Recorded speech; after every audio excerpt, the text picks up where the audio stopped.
Seu pensamento diferente fortalece o meu contraponto. Não sou seu inimigo, mesmo do lado oposto. Adversários do bem, no jogo onde quem sai vitorioso é aquele que compartilha sua história de vida pra ajudar o outro.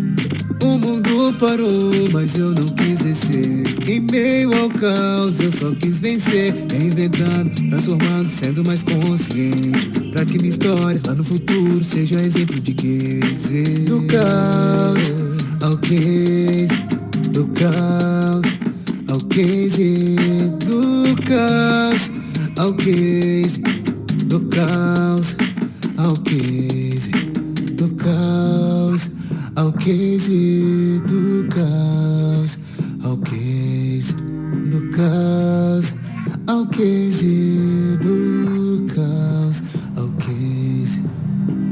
Boa noite, pessoal, tudo bem? Olha eu aqui mais uma vez, prazer, André Luciano, host aqui do Caos ao Case, todas as segundas-feiras, a partir das 19, ao vivo, sempre com um convidado aqui, tangível, que vive a sociedade aqui da nossa região, ou do estado de São Paulo, trazendo histórias de caos e de case, tá? Nossos podcasts, que como vocês já sabem, são construídos através dessa pauta aqui, ó, em branco, no qual cada um de vocês vai ajudar a nortear e a construir. Então já vai lá no chat, vocês se conhecem o convidado aí, já coloca aí conheço, coloca algum apontamento lá de outrora, do passado ou presente, de onde conhece, para que possamos ter uma conversa bastante relevante e que outras pessoas consigam absorver esse conteúdo e fazer diferença na vida das pessoas, beleza? Então, antes de começar o nosso podcast, já vai ativando as notificações, tá? Compartilha aí com os amigos, de preferência sem fazer propaganda aqui de plataforma nenhuma. Estamos aqui no YouTube, mas compartilha aí via WhatsApp, que as pessoas têm de modo instantâneo a estar vendo imediatamente. E se cada um fazer esse movimento, nós vamos alcançar mais pessoas no ao vivo, para que possa estar interagindo aqui, e a plataforma, no caso aqui, YouTube, entender que esse conteúdo tem bastante relevância. É importante você dar o seu like e ativar as notificações. A plataforma entende, se você olha o conteúdo e não dá o like ou não ativa as notificações, vai entender que talvez você não gostou do conteúdo. Então já ativa aí, se inscreve no canal e compartilha com geral. Hoje o convidado, ele é um convidado que tem bastante representatividade na região. Ele roda a região toda por conta da sua atividade laboral. Marco Aurélio Rosas ele é gerente regional do Sebrae da Baixada Santista. Vai contar para nós o que é Sebrae. Você que tem as suas dúvidas, você que é empresário, microempreendedor, que ainda não tem CNPJ, que está vendendo as suas coisas aí na rua, assim como eu no passado vendi amendoim, tem pretensão de ser um empreendedor. Então já aproveita aqui, se a gente não conseguir tirar as dúvidas com ele, já vamos marcar no futuro aqui, ou lá nos Campeões, ou lá no Conselhão, onde quer que seja, um outro bate-papo com pessoas da área técnica, e ele trazendo, para que possa nos ajudar, dar musculatura, para a gente poder passar por essa jornada, que a jornada do empresário não é fácil. Então, sem mais delongas, senhoras e senhores, apresento para vocês Marco Rosas. Boa noite. Boa noite, André. Prazer estar aqui com vocês. Boa noite, pessoal que está nos vendo agora, nos escutando. A Camille, que está aqui também, que eu tive o prazer de conhecer. E sabe que você falou uma coisa que me lembrou uma cena. Recentemente a gente estava dando um curso num local em Santos que se chama... É um equipamento da prefeitura num morro, Vila Criativa. Vila Criativa. E a gente foi visitar uma senhora que fazia bolo e brigadeiro e saía vendendo na rua. E a gente foi conversar com ela e ela falou assim, olha, a gente perguntou, como é que você ganha vida? Olha, eu vendo meu bolo, eu vendo meu brigadeiro e eu também sei fazer a sobrancelha das pessoas. E a segunda pergunta foi, a senhora se reconhece empreendedora? Ela falou, eu jamais, não sou empreendedora. Então quando você fala assim, às vezes, daquela pessoa que está nos ouvindo nesse momento, que muitas vezes sacode a poeira, vende amendoim na praia, faz o seu corre e não se reconhece empreendedor, eu tenho uma novidade para você, né? Você é sim um empreendedor, né? É interessante isso, mas é importante reconhecer isso, né? Ou seja, o fato de eu fazer o meu corre, entre aspas, ou eu fazer meu projeto, ou eu vender os meus produtos, sim, te torna um empreendedor. Mesmo que não seja formal, né? Mesmo que não seja formal. E é interessante isso, André. Eu estava numa palestra aqui recentemente, sexta-feira, um projeto aí com o pessoal parceiro nosso, e a minha pergunta foi para eles assim: todo empresário é empreendedor? A resposta foi exatamente essa: não.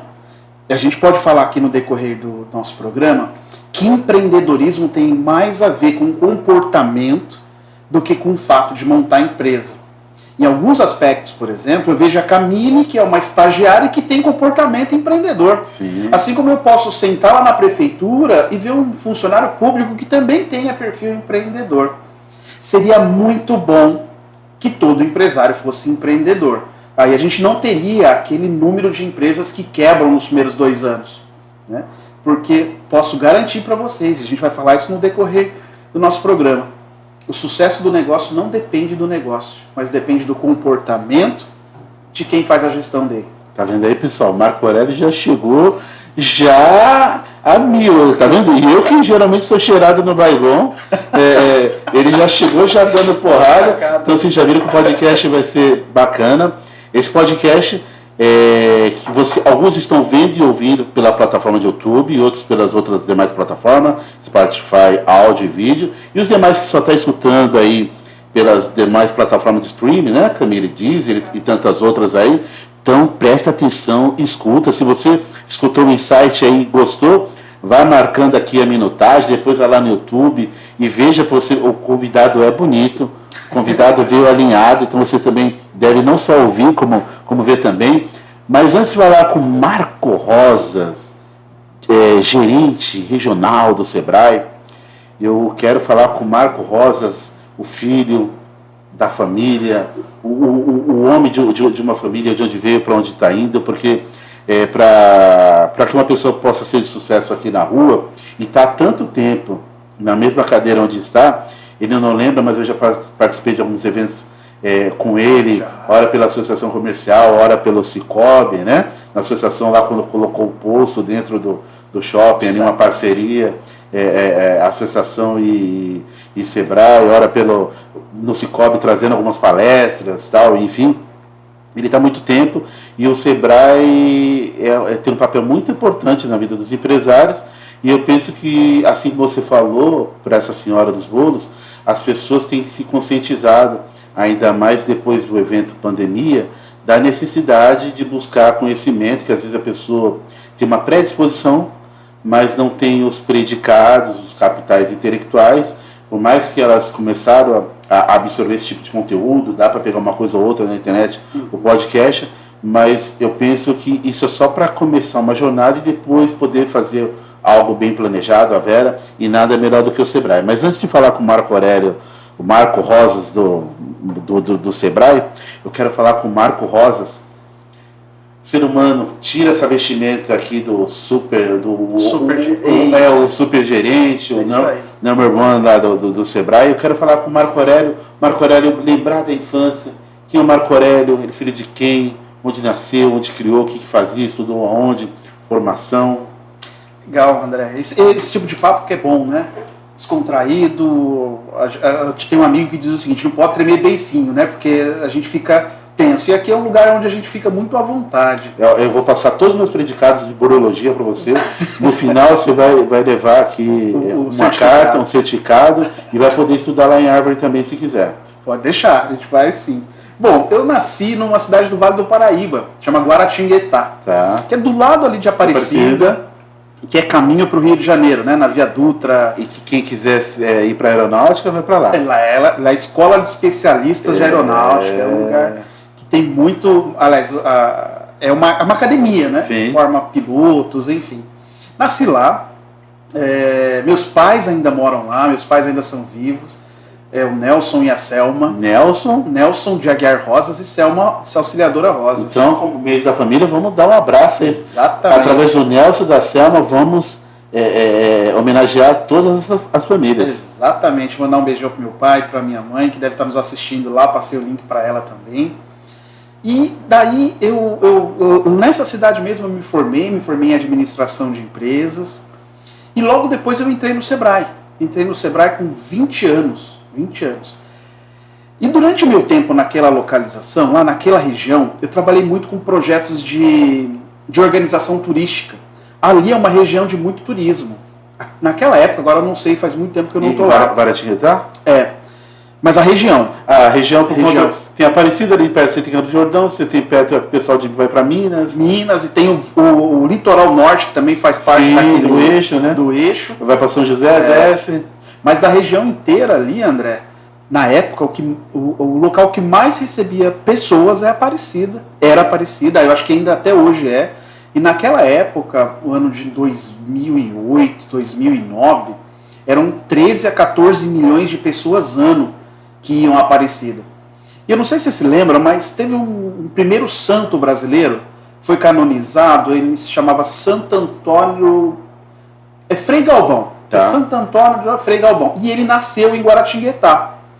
Guaratinguetá é uma cidade histórica, ela tem mais de 450 anos, teve uma organização, e ali, do lado de Aparecida. Então, quando os ônibus começavam a chegar em Aparecida, eles também davam uma esticadinha e ia até Guaratinguetá.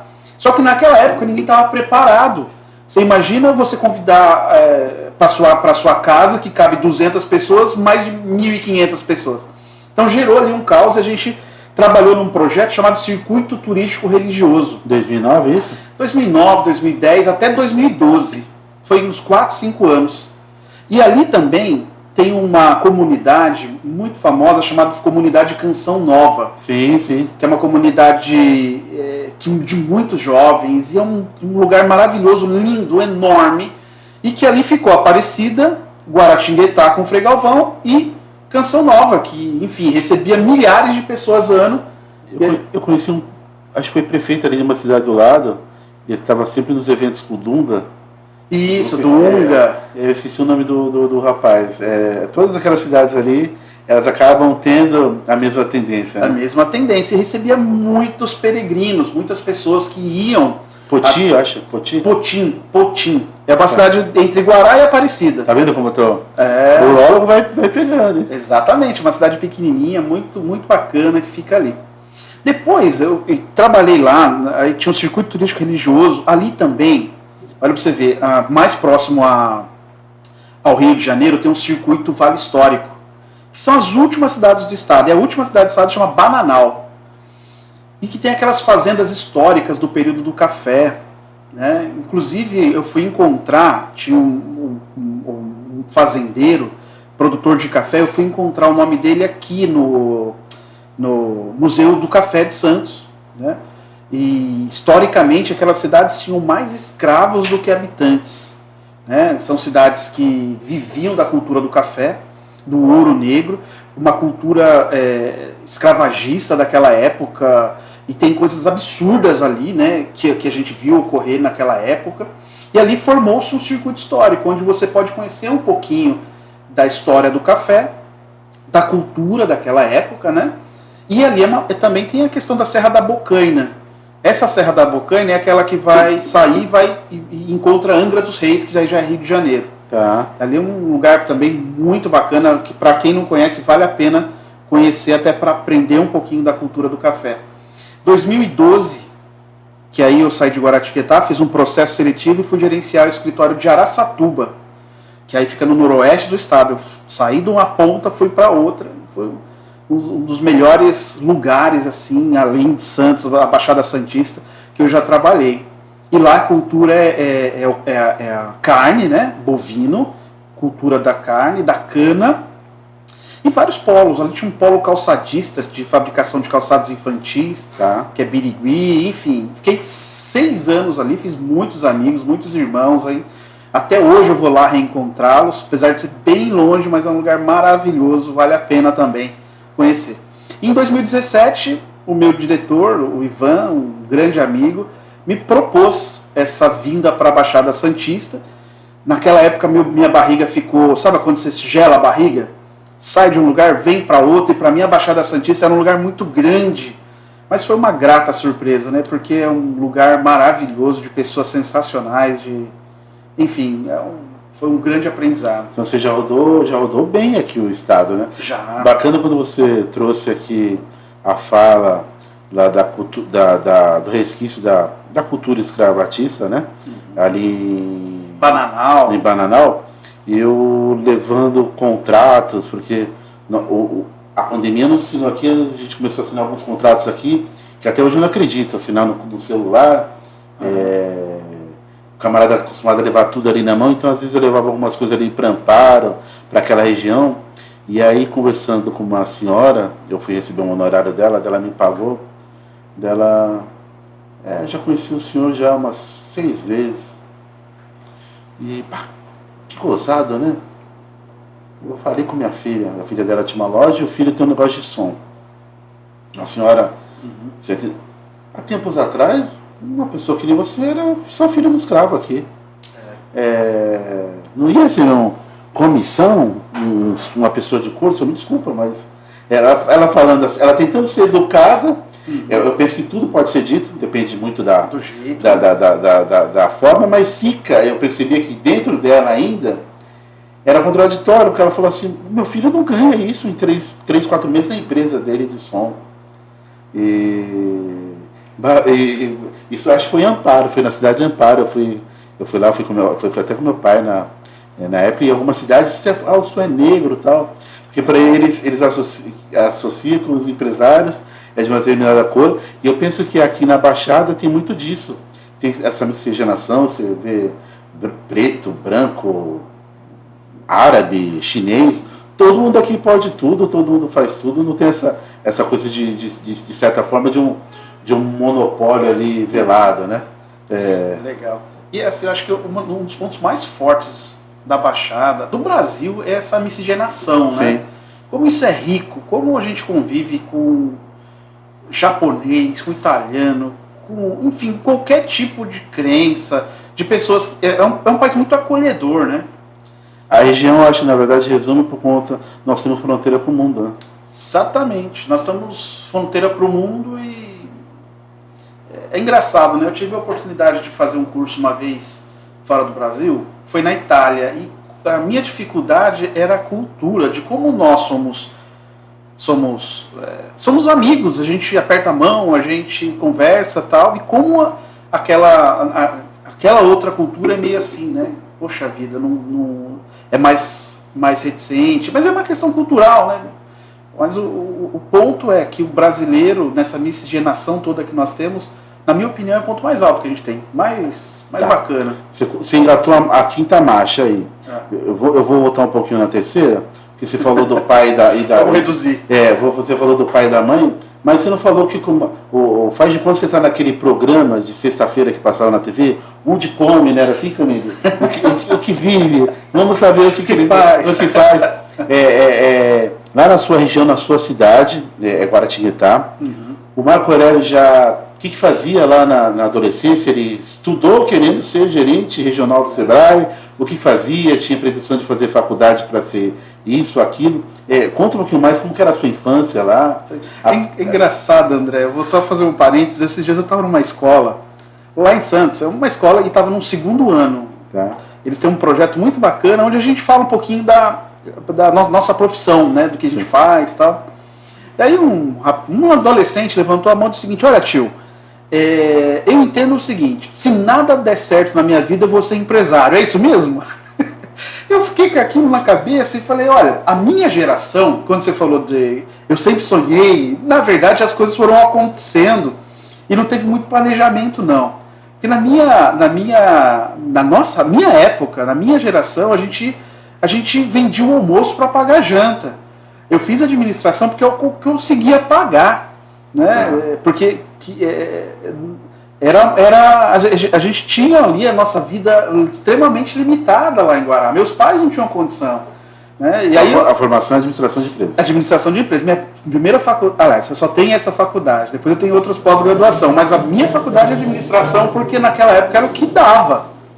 E muitos colegas da nossa geração não tinha tantas possibilidades quanto tem hoje, né? Não sei se você se lembra disso, mas você lembra quando a gente tinha um telefone e a gente declarava, inclusive, que a gente tinha um telefone no imposto de renda, porque aquilo era um bem. Era um ativo. Quando eu falo isso para minha filha, ela fala, não é possível. Trocava em carro. Exato. Vendi o telefone, era um ativo bacana, de várias pessoas aqui ficou milionário comprando e vendendo telefone. Alugando, né? Você podia alugar o telefone. Alugava a linha e tal. Telefone era coisa para poucos, tá? Era coisa de camarada chique. Gente rica, né? E aí a gente fica pensando assim, a gente vai viver tantas coisas. E aí fiz lá administração e tive a oportunidade de estagiar no Sebrae. Então veja, não é um caminho. E desse estágio até a gerência, a gente foram 20 e poucos anos, né? Aliás, foram 12, eu estou com 26, foram 14 anos. E no estágio algum programa, como temos hoje? Não, estágio normal, abriu. CIE. Então, tá vendo aí? Porque as meninas aqui, todas elas entraram pelo estágio, né, Camila? Todas elas aqui entraram pelo estágio. E olha, esse programa de estágio, a gente também tem estagiários lá no Sebrae até hoje, e a gente sempre diz o seguinte: você está aqui para aprender, né? Para aprender, aprender tudo que está acontecendo aqui, e é uma grande oportunidade, né? Assim como o jovem aprendiz também, que é uma outra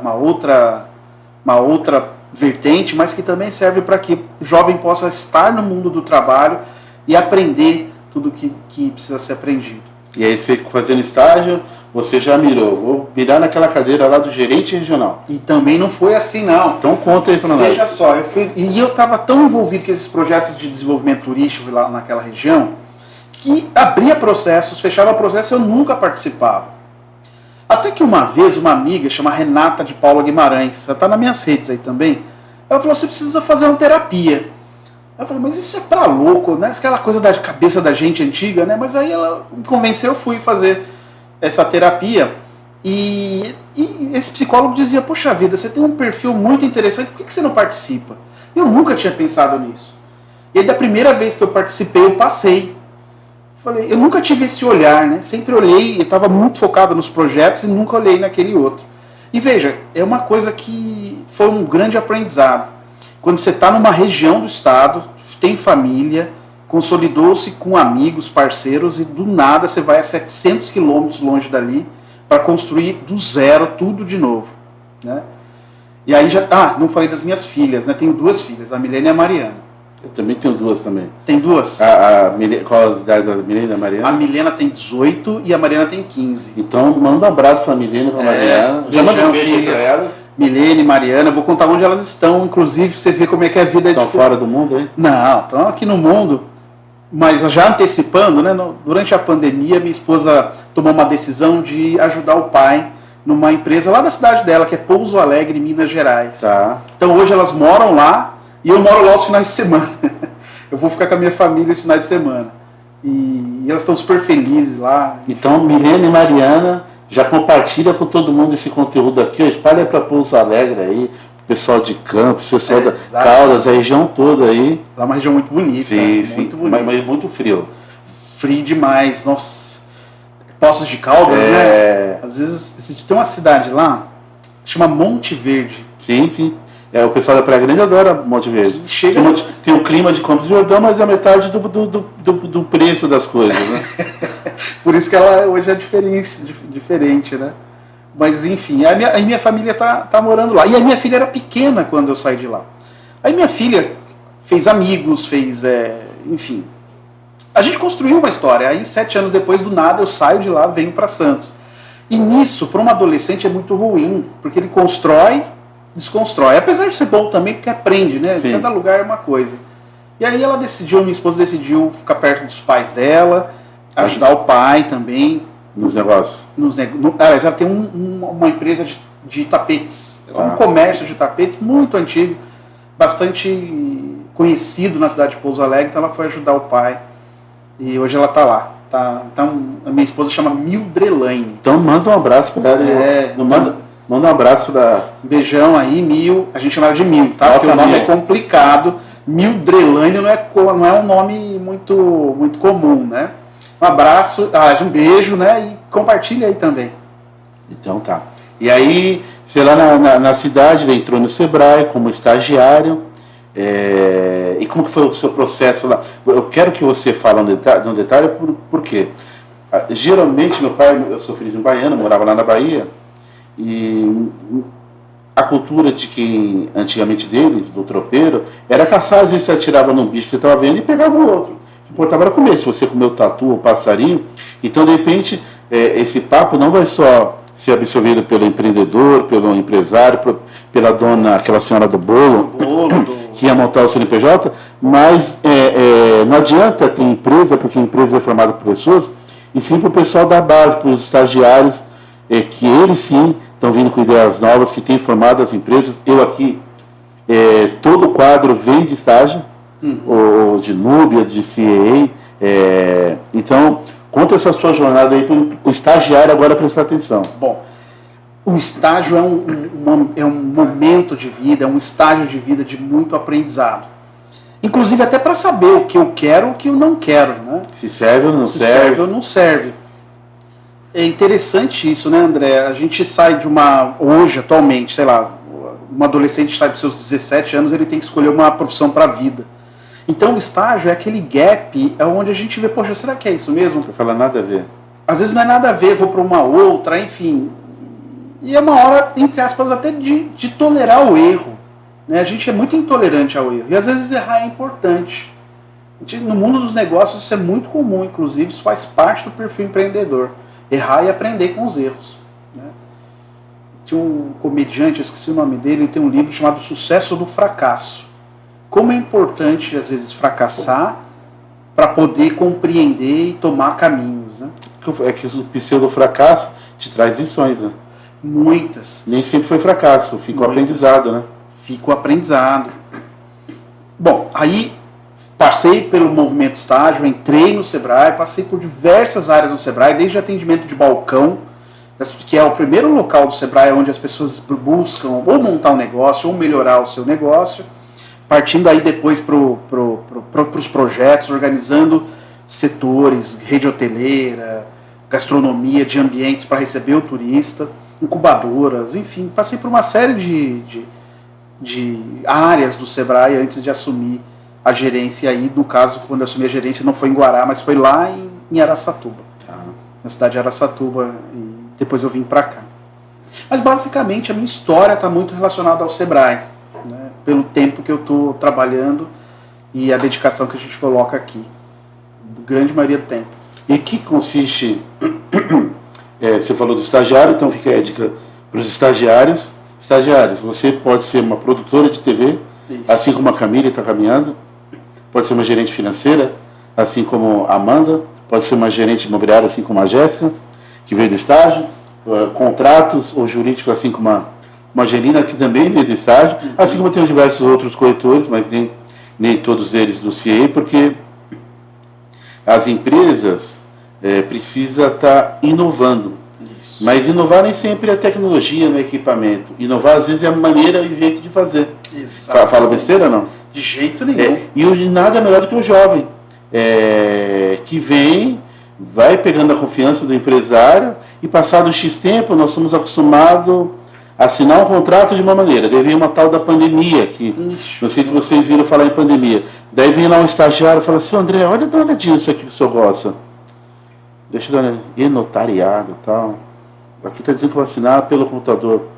Mas isso aqui é coisa para 2000. Não, já tem, dá uma olhada e tal. Aí eu liguei para um cartorário e falei: André, já estou fazendo e tal. Falou assim: André, também dá para assinar os contratos. Ele dá para assinar. E quem vai validar?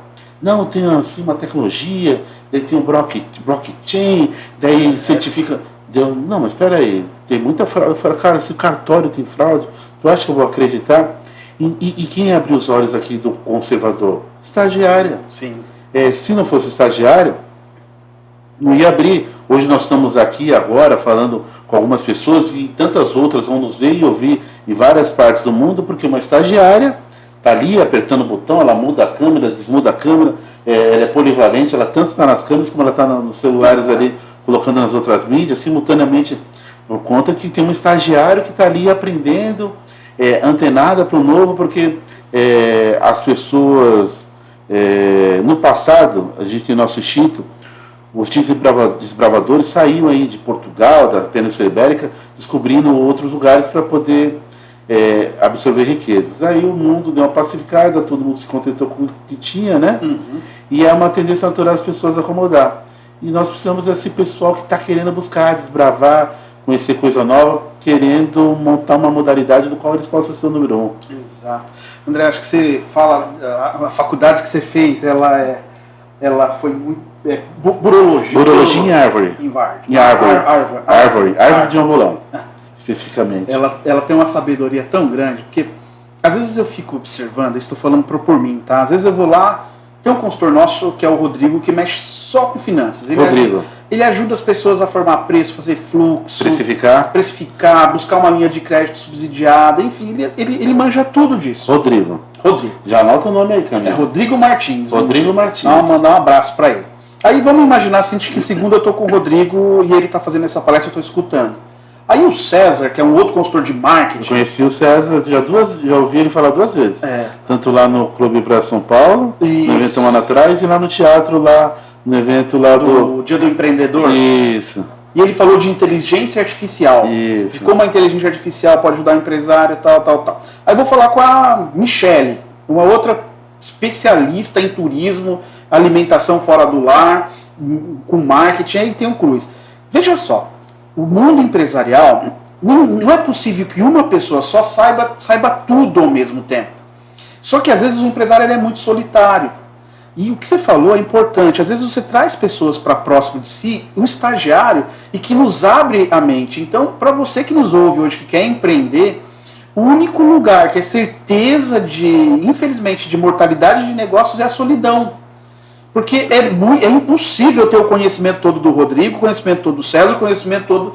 Porque a gente é limitado. Não estou dizendo que a gente é limitado, mas o conhecimento... Até porque a gente tem limitação de tempo para absorver tudo, né? Por isso da importância, às vezes, de valorizar um estagiário, de ouvir um estagiário, né? Especialmente nesse mundo tecnológico que a gente está vivendo. Tem um amigo lá, o Adalto, que é o diretor da Associação Comercial de Santos. Uma vez ele falou uma frase que nunca mais me esqueci. A pandemia colocou a gente num túnel e jogou 10 anos na frente. Porque a gente teve que correr atrás de assinaturas de eletrônica, a gente teve que correr atrás de reunião online, enfim.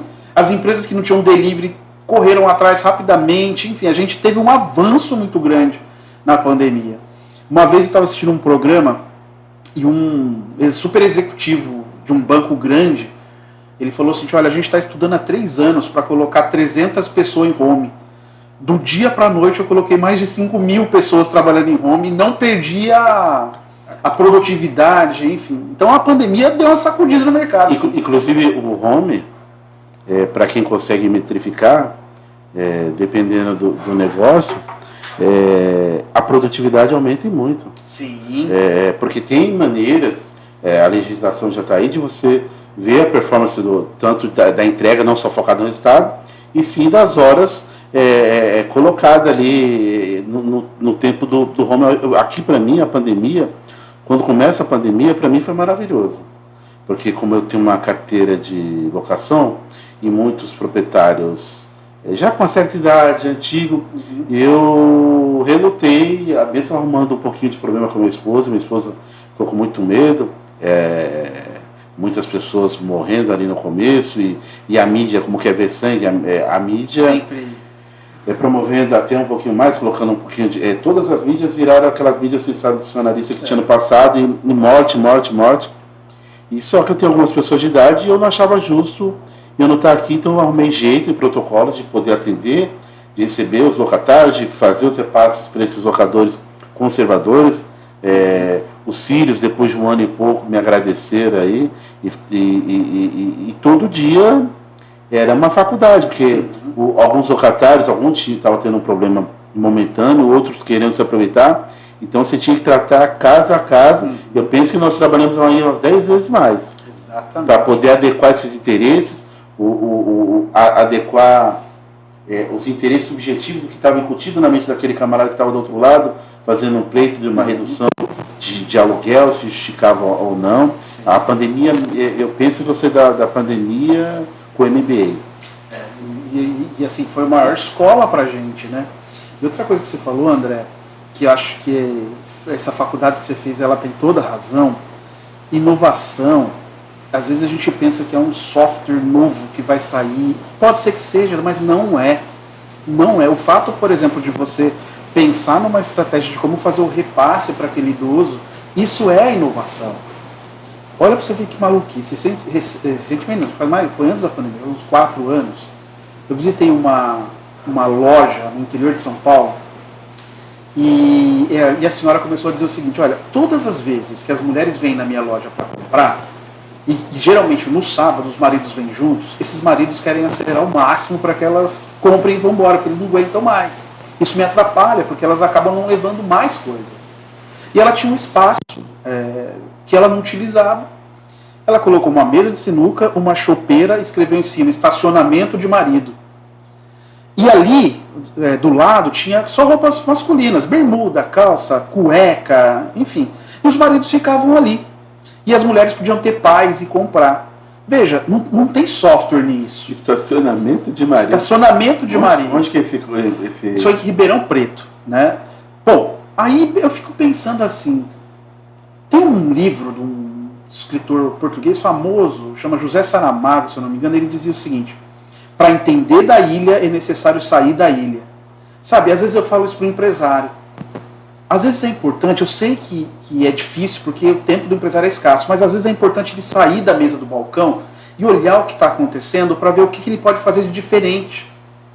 E às vezes, num fazejamento ou nos momentos que às vezes não dá tempo, ele tem que estar sempre focado, ele não tem tempo para ver isso. E é fundamental ele ter esse tempo para olhar a empresa de cima, sabe? Ver o que o estagiário está falando, ouvir o estagiário, dar uma consultada na internet sobre aquele setor, assim, é um pouco de dar um respiro, olhar de cima e fazer. Se essa senhora, ela fez exatamente isso. Ela percebeu que as mulheres estavam incomodadas, compravam rápido, não compravam tudo por conta dos seus maridos, dos seus namorados. E aí os namorados começavam agora eu quero ir lá naquela loja, né? Porque do shopping lá. Shopping, sinuca, encontros, enfim. É só para os nossos amigos que estão nos ouvindo e amigas, dizer assim, como é que eu olho a minha empresa e faço ela diferente? E às vezes não precisa de grandes softwares, grandes hardwares, não é isso. Inovação é o que você falou.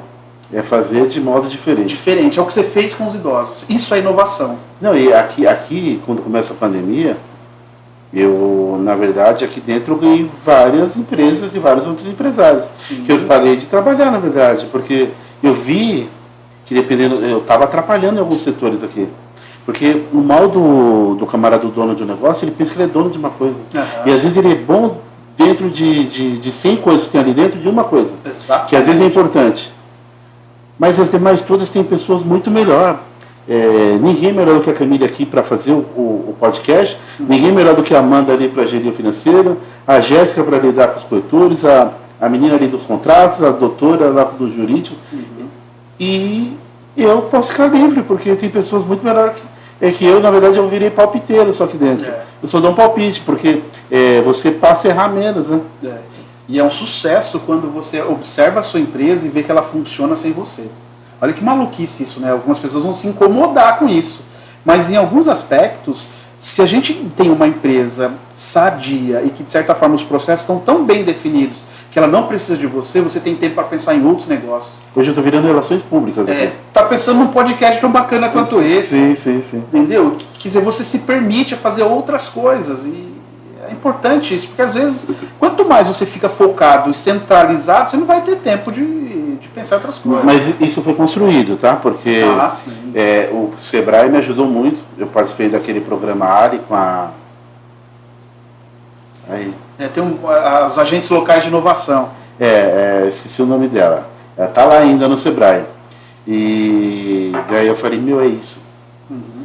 E eu vou até já dar uma dica aqui para todo empreendedor, todo mundo que tem um CNPJ, que tem um negócio. Nós precisamos de um patrão, de alguém para prestar conta. E o Sebrae, através desses programas, a gente tem alguém que nos cobra aquela tarefa, fica a tarefa da semana e você tem que entregar. Exatamente.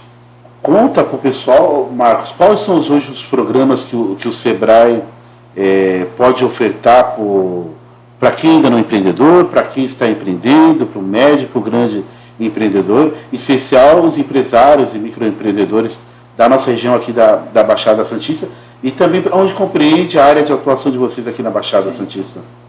O escritório da Baixada Santista ele atende de Bertioga até Peruíbe. São 9 municípios, passando por Cubatão, né? São 9 municípios que compreendem a Baixada Santista. Que Cubatão, Guarujá e Santos, bem diferente dos demais municípios, por conta que tem um pouquinho de porto e indústria, né? Isso é importante, André. Quando a gente pega um mapeamento de empresas, por exemplo, e vê o número de empresas, a gente está falando de 80% das empresas nas cidades de Santos, Guarujá, São Vicente e Praia Grande. Tá. Quer dizer, os outros 20 estão nas demais, que ainda estão se consolidando, mas são cidades grandes, né, que são polos, né, Praia Grande, São Vicente, Santos e Guarujá. Cubatão também. Cubatão é um polo industrial, né, então tem muita empresa que de certa forma presta serviços para o polo industrial. Essa é uma... Agora, tem 2 programas que eu queria falar para você e exatamente convidar. Esse programa que você participou se chama Agente Local de Inovação. Basicamente é um acompanhamento durante 4 meses de forma gratuita para que o empresário possa ter uma pessoa do lado que possa trazer todos os produtos e serviços do Sebrae para ajudar no processo de crescimento. Né, o ALA ele tem por missão aumentar a produtividade. E aí tem tarefas, assim, enfim. Então, podem ligar para nós, entrar no nosso site, se inscrever, que a gente ainda tem vaga para o ALA. Tem poucas, mas ainda tem.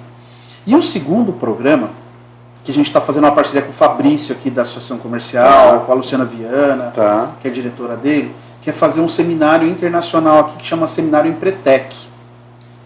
Esse é um seminário comportamental, algumas pessoas, nossos amigos já fizeram, mas foram para Santos para fazer, e a ideia é que a gente faça aqui na Praia Grande, para os empresários do Litoral Sul, aqui da Praia Grande, para que a gente traga esse seminário para cá. O Seminário Empretec é o melhor produto de comportamento empreendedor que a gente conhece. E ele nasce de um programa da ONU chamado PNUD, Programa das Nações Unidas para o Desenvolvimento do Mundo, que estudou o comportamento de sucesso dos empresários do mundo inteiro. E aí foi escutar uma pessoa que estudava andragogia, chama Marina Fenning, para estruturar um treinamento para ensinar comportamento para adulto. Ensinar comportamento não é lousa, né? Então ele elaborou um seminário vivencial. Para resumir, o Empretec é como se você colocasse um espelho na sua frente durante 6 dias. E você se assustar. Você pode se assustar, algumas coisas você vai se valorizar, mas você vai saber exatamente que pontos que você precisa melhorar para desenvolver o seu negócio. Bom você falar isso. Na quinta-feira eu fui convidado para uma reunião de um outro projeto apartado, e as outras 2 pessoas me colocou uma questão lá. Eu falei, olha, algumas coisas eu não fiquei contente, mas quem sou eu para ficar querendo colocar a goela abaixo ao meu pensamento? Porque hoje eu tenho consciência, com 46 anos de idade, que às vezes o que incomoda no seu comportamento é que às vezes é algo que tem muito em mim. E então, melhor eu corrigir em mim do que ficar tentando mudar você. Para depois, naturalmente, de certa forma, eu vou replicar isso, eu vou transmitir. Então a gente tende a relutar quando a gente se vê no outro, né? E às vezes é comportamento nosso que está na outra pessoa. A gente se incomoda porque é algo muito forte na gente também, né? Exatamente. Então eu me incomodei com essa situação e falei que eu não ia falar nada porque eu estava aproveitando aquele momento que eu falei, você falou que está levando a vida mais leve. Eu falei, leve nesse sentido. Tem algumas coisas que me incomodam, porque eu sou de carne de osso, eu tenho minhas deficiências emocionais. É muito bonita a palavra aí de inteligência emocional. Meu pai tentou me preparar, eu vendi amendoim na praia, sozinho com 9 anos estava aí sendo afrontado pelos negócios, não é fácil, assim como tem pandemia. Naquela época eu tinha o problema da sazonalidade, das chuvas, tinha as pessoas às vezes que queriam te lesar, querer te levar uma vantagem. E joguei dama e xadrez também para ter um pouquinho de inteligência. Às vezes no começo a gente perde, mas o que importa é você saber onde você quer chegar para ganhar o jogo no final. E de saber enxergar às vezes no outro, no defeito que o outro que você acha que é defeito, que está te incomodando, e arrumar em si. Então eu recomendo aí a todos que quiser fazer Empretec. Quem quiser fazer Empretec, o que tem que fazer? Bom, primeiro eu vou passar um telefone aqui para vocês, ou o próprio endereço eletrônico, que é o Sebrae, é sebrae.com.br. E colocar o nome ali, que alguém vai ligar para você para explicar como funciona. A primeira coisa das pessoas que fazem Empretec ele vai responder um questionário para saber o momento em que aquela pessoa está, né? E dependendo do momento a gente recomenda que ela faça nesse ou num próximo. Por que isso? Às vezes, se a pessoa tem alguma questão que aconteceu agora, imagina que teve um falecimento na família e as emoções estão muito latentes. Então a gente geralmente pede, olha, faz num próximo para que você possa aproveitar o máximo, porque o Empretec serão 6 dias trabalhando no seu comportamento. Então pode ser que a gente, entre aspas, espane o parafuso porque você já está debilitado. Isso é um exemplo, tá? Mas a inteligência artificial, conforme você vai escrevendo, ela vai te dar esse retorno, qual é o momento ideal para fazer o seminário Empretec. Também não é não é assim, estou triste, não, é uma coisa bem mais profunda. Aí esse seminário acontece em 6 dias, são 2 a 3 facilitadores, que vai aplicar o seminário durante 6 dias, começa numa segunda de manhã e termina no sábado à tarde. E as pessoas que têm interesse, pensa assim, que você vai se dar um presente durante esses 6 dias. Procure não agendar compromissos, ele não é imersivo, mas você vai precisar de um tempo para estar ali. O dia todo, né? O dia todo. Eu lembro na época quando eu fui convidado, na época foi minha irmã, às vezes teve dias lá, 11 e pouco da noite. Meia-noite. Que tem uns exercícios para fazer, e às vezes as pessoas são provocadas a todo momento. O fato assim, né, hoje, o Empretec é um dos produtos do Sebrae com melhor resultado pós assim, depois de aumento de faturamento, montou uma segunda empresa, mas com um pouco mais de consciência. É como se a gente pegasse um empresário novo agora e o Empretec propiciasse a ele o conhecimento que você tem hoje. Porque ele vai economizar tempo. Faz o enxerto. Mas com ponto de vista de comportamental. Né? Faz árvore de limão da mexerica. Exatamente. E doce ainda. E doce. E o que mais tem o Empretec, porque o Empretec e o Sebrae, todo domingo de manhã eu procuro ir lá na TV para ser impactado ali pelas pequenas empresas, grandes negócios, e a gente sempre vê que tem ali os programas do Sebrae. Quais são tantos outros programas que o Sebrae tem e se são segmentados para quem vai empreender, para quem está empreendendo, para quem já tem um negócio, se tem algum valor a ser pago? Como que seria isso, Marcos? Excelente pergunta, André. Às vezes as pessoas não procuram o Sebrae preocupadas exatamente com isso. Mas o Sebrae hoje atende pessoas que não têm negócios e que querem montar um negócio. Então quem não tem negócio e quer montar um negócio, nós vamos assessorar essas pessoas. Então aquela senhora lá do bolo, como é o nome dela? Ela, acho que era, eu posso estar enganado, mas acho que é Cláudia. Dona Cláudia do Bolo, a moça lá do Entra Balas e tantos outros aí que, alguns colegas que eu me identifico, você sabe que todo mundo que passa aqui vendendo alguma coisa, mesmo sem comer, né, eu compro porque eu me vejo nas pessoas, sim, né? A gente tenta ajudar, eu tento fazer todo mundo aí comprar para ajudar. E interessante assim, né? Esse é o grande número de pessoas que eu atendo lá, pessoas que vão montar. Mas também você que tem um negócio, você pode procurar o Sebrae, a gente vai fazer um breve diagnóstico. É tipo assim, eu não vou oferecer aspirina para quem tem um problema na perna. Tá. Então esse diagnóstico serve para que a gente possa oferecer um produto mais correto para aquela sua necessidade no momento. Que pode ser uma planilha de fluxo de caixa para você controlar melhor suas entradas e saídas, como pode ser uma estratégia de rede social para inteligência artificial. Então, a gama de produtos do Sebrae é muito grande. Só que ao invés de colocar tudo isso para o empresário, a gente prefere que ele faça uma visita ou vá nos nossos 0800, nos sites, para que a gente faça um breve diagnóstico e comece a oferecer produtos que efetivamente no outro dia ele possa usar, possa ter resultado com aquele produto. Não é vender curso por curso. E se a pessoa for que nem o Andrezinho aqui, que nem é meia idade, nem é tão jovem, nem tão idoso, mas é conservador, e gosta de falar com alguém tete a tete, tem que ir lá no Sebrae? Você pode ter duas possibilidades. A gente tem um Sebrae aqui na Praia Grande, que fica ali no shopping, perto do Detran. Nós temos 2 pessoas que atendem ali. Aí, para nós, eu adoro, né? Esse negócio de tela, eu acho que inibe um pouco. Sim. Mas pode ser tete a tete ali para a gente conversar, analisar, tomar um café.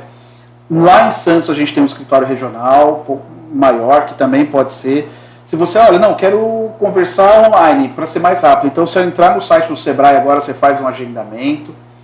Você pode ter o Ali agora na tua mão, tá? Inclusive está aberto as inscrições, que é aquele agente que vai na tua empresa, não é você que vai até ele. Ele vai na tua empresa e vai ficar lá durante algum tempo te ajudando, te acompanhando. Enfim, são diversos produtos. Agora, uma outra coisa que vai acontecer agora de 16 a 19 de outubro, nós teremos a Feira do Empreendedor. De que data? De 16 a 19 de outubro. De 16 a 19 de outubro? E onde vai acontecer a feira? Vai ser lá no Expo Imigrantes, aqui pertinho da gente. Tá. É a maior feira de empreendedorismo da América Latina. E outra coisa, nós teremos ônibus gratuitos saindo daqui de Praia Grande, que vai te levar até lá. Você que tem um negócio ou você que quer montar um negócio. E outra coisa que você perguntou, que eu achei fundamental, quanto paga? O Sebrae, ele faz parte do Sistema S. Então ele vive de compulsório, que é um recurso advindo do governo. Então a grande maioria dos produtos do Sebrae é gratuita. Alguns deles são subsidiados. O que quer dizer subsidiados? Você nunca vai pagar o preço completo, mas vai pagar uma parte dele, que se você fosse no mercado, você pagaria provavelmente 80% maior no custo. E sem contar que o Sebrae, ele tem várias referências no Brasil todo e procura aplicar a melhor prática possível. Exatamente. Né? É isso, né? O Antônio Aparecido Rosa, lembra dele? Da Card Digital, não? Não é o Antônio Jarrão, não, né? Não é o Jarrão, não. É o Antônio Aparecido Rosa, da Card Digital. Ele, inclusive, esteve aqui conosco. É um Antônio que trabalhou lá ele trabalhou na Xerox, né, Camila? Na Xerox, na Nextel. Hoje tem a Card Digital, a empresa dele, eu acho que faz o serviço pessoal que trabalha com cartão de crédito, que tem a diferençazinha que fica retida lá. Ele acaba ajudando o empresário nisso. Ele está dizendo que todo empresário precisa estar se reinventando. Então, a maioria desses produtos Sebrae são subsidiados, produtos esses já validados, né, em outras regiões, e esse é o melhor modelo, e acaba aquele modelo virando um stand de aplicação no Sebrae a nível Brasil. Deixa eu fazer o Zé Augusto mandou um abraço também, ó. O Zé. Zé é o Empreteco. Zé Augusto é o Empreteco. Ele e filho. Zé Augusto fez o Empreteco, Zé? Ele e o filho. Fez os dois juntos? Não, juntos não pode, né? Mas ele fez antes do filho, o filho fez depois. Então tá. Deixa eu fazer uma pergunta aqui. O camarada ouvia-se muito falar que a maioria das empresas tinha uma taxa de mortalidade muito grande aqui no nosso país. Aí eu fui pesquisar, esses dias eu estava pesquisando, e eu vi que a nossa taxa de mortalidade é igual praticamente à taxa de mortalidade nos Estados Unidos. Como que é isso? Isso é um problema global ou é um problema só das Américas? E o que tem sido feito para poder estar mitigando isso? Né? Isso é importante. Tem um outro dado também, André, que eu queria que se falou dos Estados Unidos, eu me lembrei.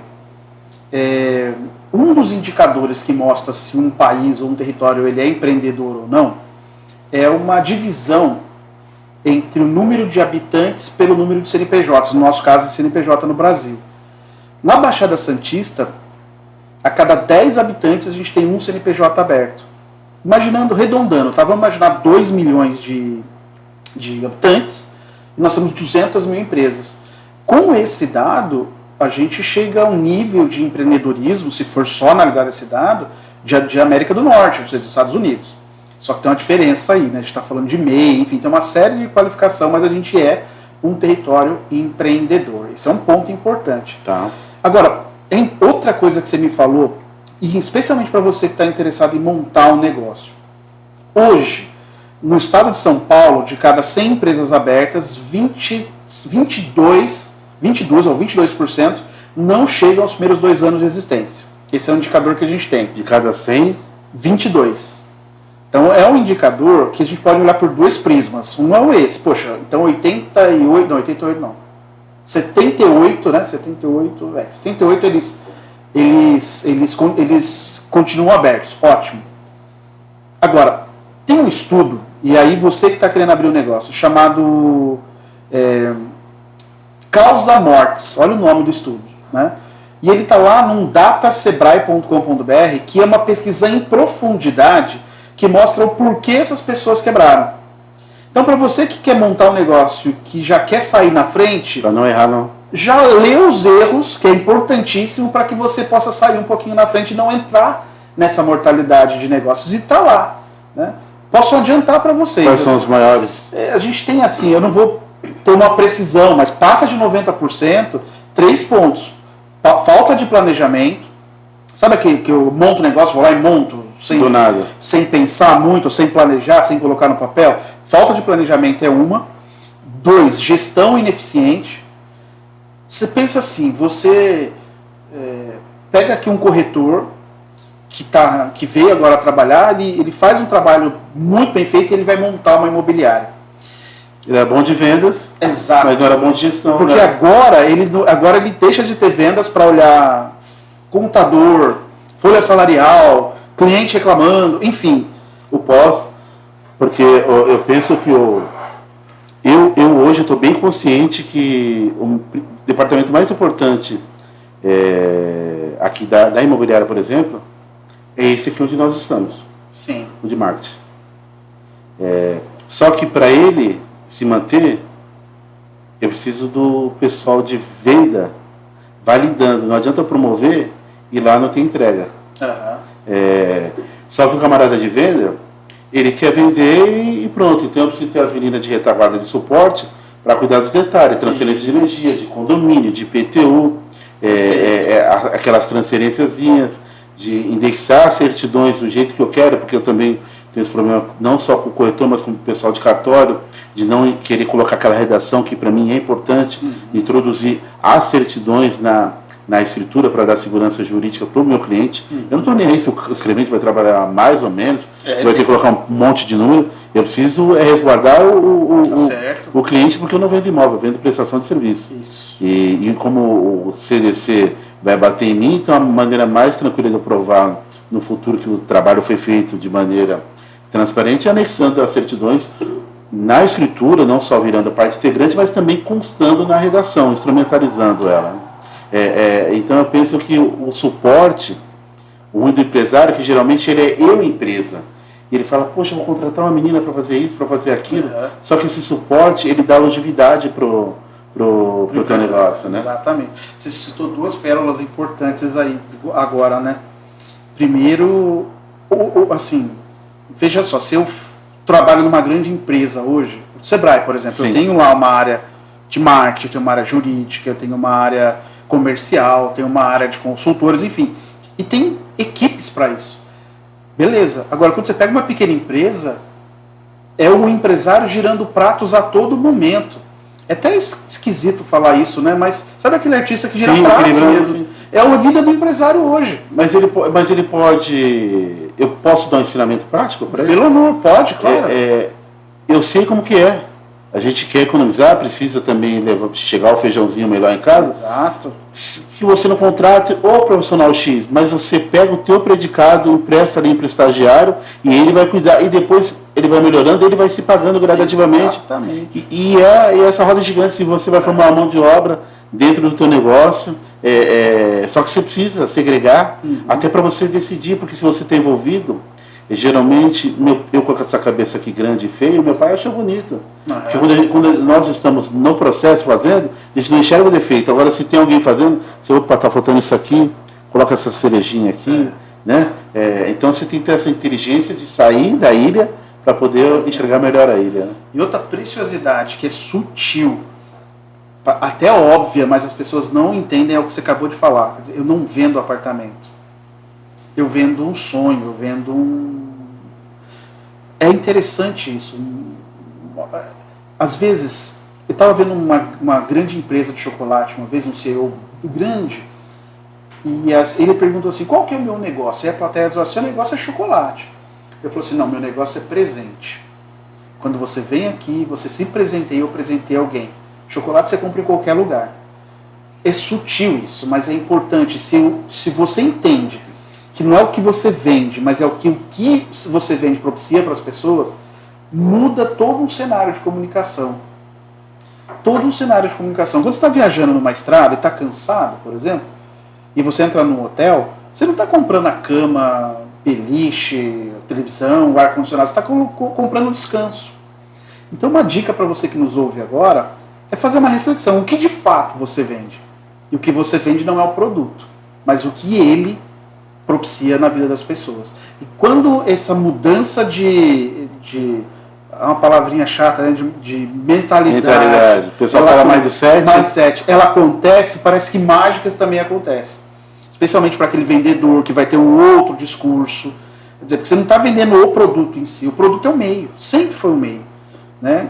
De vender a experiência. Exatamente. Experiência é a questão. Isso demora para a gente aprender, mas é sutil e fundamental. É porque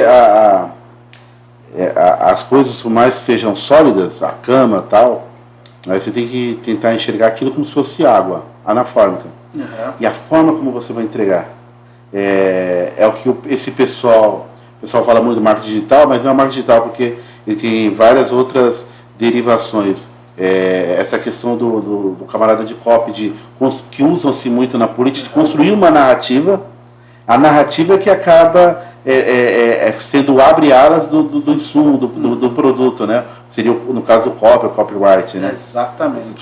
Correto, não? Exatamente.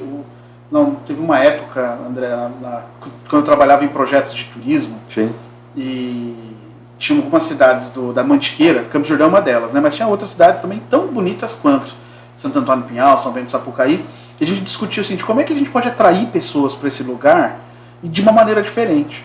Naquela época tinha uma grande atriz que fazia uma novela, eu não lembro o nome dela, e a gente convidou ela para fazer uma visita ao local. E quando ela foi visitar, veio a imprensa, não tinha rede social, não tinha nada, veio a imprensa, olha, fulano de tal, está visitando a cidade de Santo Antônio, São Bento e tal. Aquilo gerou um boom enorme de pessoas visitando no outro dia. Porque naquela época a gente chamava, era uma influência, hoje é comum, né? Sim. Mas que de certa forma chamava a atenção. O que eu quero dizer com isso? Existem também muitas formas de você atrair para o seu negócio. Por isso da importância, né? Empresário nunca pode deixar de sentar e aprender. Sempre vai ter um ensinamento que vem de um estagiário, de um companheiro que está na mesma área, enfim. A gente tem lá no Sebrae também grupos setoriais, que são grupos dos mesmos setores que se reúnem para ter um curso mais específico, né? Para ter uma trilha mais específica. E às vezes é muito comum a gente sair nos corredores e ver os empresários assim tão contentes com o conteúdo, mas com poder dialogar com a pessoa que está vivendo o mesmo problema. Né? Seja restaurante, seja advogado, seja enfim, sentar com uma outra pessoa e compartilhar e aprender, enfim, essa é a vida do empresário. Né? Tá. O ano é 2023, o dia 21 de agosto. 21 de agosto. É isso, Camilo. Então você que está ao vivo aí, 21 de agosto de 2023. A nossa região é uma região que ela tem portas para o mundo. E, por exemplo, aqui Praia Grande, onde nós estamos produzindo esse conteúdo aqui agora ao vivo, nós somos a 4ª cidade mais visitada do país. Ela tem potencial turístico, mas com um comportamento de veranista, onde eu costumo dizer que nós aplicamos a cultura do Robin Hood, né? Nós tiramos do veranista, que tem o apartamento, a casa dele aqui, para poder manter a nossa população, e assim eles não têm contrapartida para dar de escola, de saúde, se acaba melhorando o equipamento público, que foi melhorado durante todos esses anos, mas por conta das pessoas terem descoberto, várias outras influências terem descoberto a nossa região, ela acaba em alguns momentos ela ficando saturada. Quais são os problemas comuns dessa cidade? Praia Grande tem o mesmo problema comum de Guarujá, o mesmo problema comum de Bertioga, Peruíbe e Bertioga tem o mesmo problema comum. E como que o Sebrae tem trabalhado esse desafio? Quais são as expectativas? Se o Sebrae, porque se o empresário, se eu que sou eu, formado, eu fiz biologia em árvore, eu já estou lá na frente, eu penso que o Sebrae já está lá na frente e um pouquinho mais. Vamos ter o túnel, não? Quais são os impactos? Vamos ter o aeroporto ou não? Da Praia Grande eu sei que não sai por conta dessa questão dominial, que não tem a a empresa não tem as áreas para poder estar desenvolvendo e nem para implantar. Como que o Sebrae está olhando para esses movimentos? O Sebrae, como que ele trabalha o futuro sempre, o presente, está vivendo de algo planejado de quanto tempo atrás, até para o empresário pegar de dica para poder aplicar na sua empresa. A gente teve um fenômeno social que a gente falou muito aqui, que foi o fenômeno da pandemia. Sim. Né? Hoje eu tenho muitos amigos que moram aqui que acham que é uma avenida e vai e volta e está muito feliz de estar aqui. Né? Agora, você tem razão. A gente falou também de inovação. Do jeito de fazer, não só na parte tecnológica. Exatamente. A economia do turismo, ela funciona assim, né? Eu moro lá no interior de São Paulo e venho passar um final de semana na Praia Grande. E aí eu passo aqui no restaurante, minha família janta, e eu tirei, sei lá, R$100 da economia do interior e coloquei R$100 na economia de Praia Grande. Gostei disso. Aí agora eu peguei. Você entende? Agora essa didática, tá vendo que a maneira é a forma? Exatamente. Então você tirou R$100 de uma economia de um município e trouxe para cá. E assim, sem poluir não, sem ter valor agregado, eu não precisei fabricar nada. Né? E aí ele girou a casa de veraneio. A casa de veraneio, vamos imaginar que seja dele, mas ele vai consumir alimento, ele vai consumir outros produtos. O que me chama a atenção é a ausência de inovação na área turística.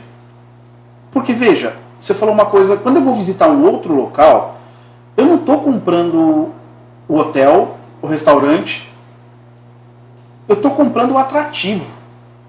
As pessoas vêm para cá porque elas têm uma atração. Geralmente essa atração, ela é natural, está aqui aos olhos de todo mundo, ou ela é cultural. Só que ela não pode ser jogada. Vem aqui e fica no mar. O que eu posso gerar mais de experiências para esse turista? Recentemente a gente estava atendendo uma startup lá em Santos, que era um marinheiro que falou o seguinte: olha, a dor de quem tem uma embarcação é o custo de marina, o custo de manutenção. E o turista, ele pode estender a sua experiência visitando outros lugares embarcado. Então hoje ele criou uma espécie de Uber do mar. Percebe? E aí eu estendo um pouco mais a experiência dele. Então acho que está faltando um pouquinho para nós, de toda a nossa região, dar um pouco mais de atenção no atrativo, que é exatamente a célula máter. Ninguém viria para a nossa região se não fosse, de repente, o mar. Agora, o que eu posso ter de experiência no mar que possa gerar mais valor, mais experiência, e que daquele 100 que saiu lá da economia do interior possa virar 300. Mas não simplesmente para explorar o turista, não é isso. Mas gerar valor para ele. Uma experiência diferenciada. É a história daquela senhora que fez o estacionamento de marido. Está faltando um pouquinho de criatividade e inovação nesse setor turístico para que a gente possa ter mais experiências. E às vezes regionais também, né? Porque sim, o pessoal parar de olhar para o seu nível e olhar para o todo. O turista não enxerga o limite. Eu sempre conversei isso porque quando eu casei, ali em 2009, 2010, eu fui com a esposa lá para Lagoas, lá para a capital. E aí você está em um lugar lá e tem uma estrutura, que a pessoa vem de manhã, te pega no ônibus, te leva 200 km depois. Existe uma estrutura, um pensamento, um roteiro, onde todo mundo ganha o camarada do ônibus, ganha os guias. Às vezes eles te jogam, às vezes, literalmente, algumas ilhas, onde você só tem aquele restaurantezinho, onde ele vai ganhar ali. E assim, aqui em Campo Jordão, em Monte Verde, onde vai te jogar numa fabricazinha ali de chocolate, você vai consumir. E essa engrenagem vai girar. Então o camarada de Santos, que já está ali em Santos no hotel, ele poderia ter uma estrutura que esse ônibus leva o camarada que passa na Praia Grande, que passa no lugar, vai conhecer Peruíbe, vai conhecer a parte linda que tem lá em Peruíbe. Peruíbe, aquela serra bonita, enfim, sabe? E assim para Bertioga, para Guarujá, o problema é que eu não sei se é por conta do histórico político e da natureza, do instinto primitivo da natureza humana, do espermatozoide, tá um competindo com o outro, nessa de cada um ver o lado da sua cidade, acaba degladiando, quem pode mais chora menos. Só que hoje, eu acho que ficou provado, não adianta eu estar bem e a cidade vizinha não está bem. Porque o meu cliente, o meu veranista vai ter que passar por São Vicente. Então eu preciso manter São Vicente bem também, eu preciso fazer... até para ele não afetar o meu veranista. Exatamente. Né? E o que você falou, André, ampliar o olhar. Hoje São Paulo é a maior vitrine do país. Ou seja, vitrine não, o maior ponto de chegada de turistas internacionais é a cidade de São Paulo. Chega por ali. Vamos imaginar hoje, nessa noite ou no final de semana, quantos turistas internacionais ficarão nos quartos de hotéis, sabendo que em 60 quilômetros ele podia ter uma experiência do mar?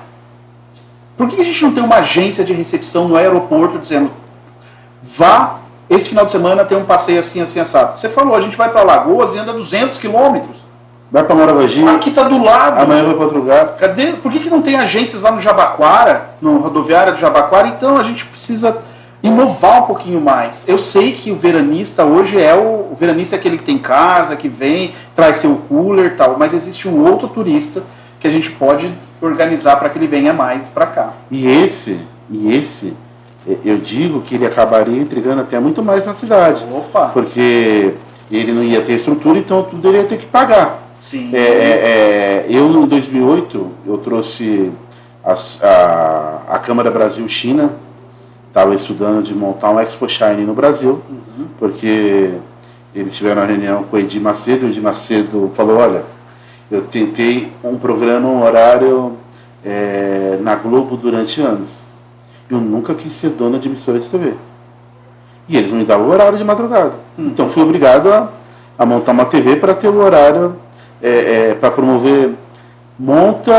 Daí esses chineses queriam ter uma semana no Centro-Norte para poder promover os seus produtos. E a indústria brasileira, recusa na hora. ela recusa, repudia, ameaça lá os gestores e tal, se fazer, por mais que abriu outros pavilhões, abriu ali imigrantes. Então os chineses estavam pensando de montar uma Expo Shine ou em Guarulhos, que tem aeroporto, ou lá do lado de Indaiatuba, ali Campinas, porque tem um aeroporto, porque eles precisam de área alfandegada para esses insumos ir, não ficaria o insumo não ia entrar, ia ficar em área alfandegada, vendia como se tivesse vendido lá da China, entrava aqui no Brasil. Daí foi cogitado Praia Grande. Nós estudamos aqui uma área, eles até falou, olha, André, nós precisamos vamos fazer ônibus vindo de Jabaquara, descendo aqui em rodoviária, aí a gente banca uma rodoviária aqui para a cidade, um rodoshopping, para poder atender, a gente gerar um fluxo. E eles iam visitar o Expo Shine. O Expo Shine seria tipo um shopping da China, aqui na América, e eles iam, na verdade, montar uma estrutura para atender toda a América aqui do Sul. Na Praia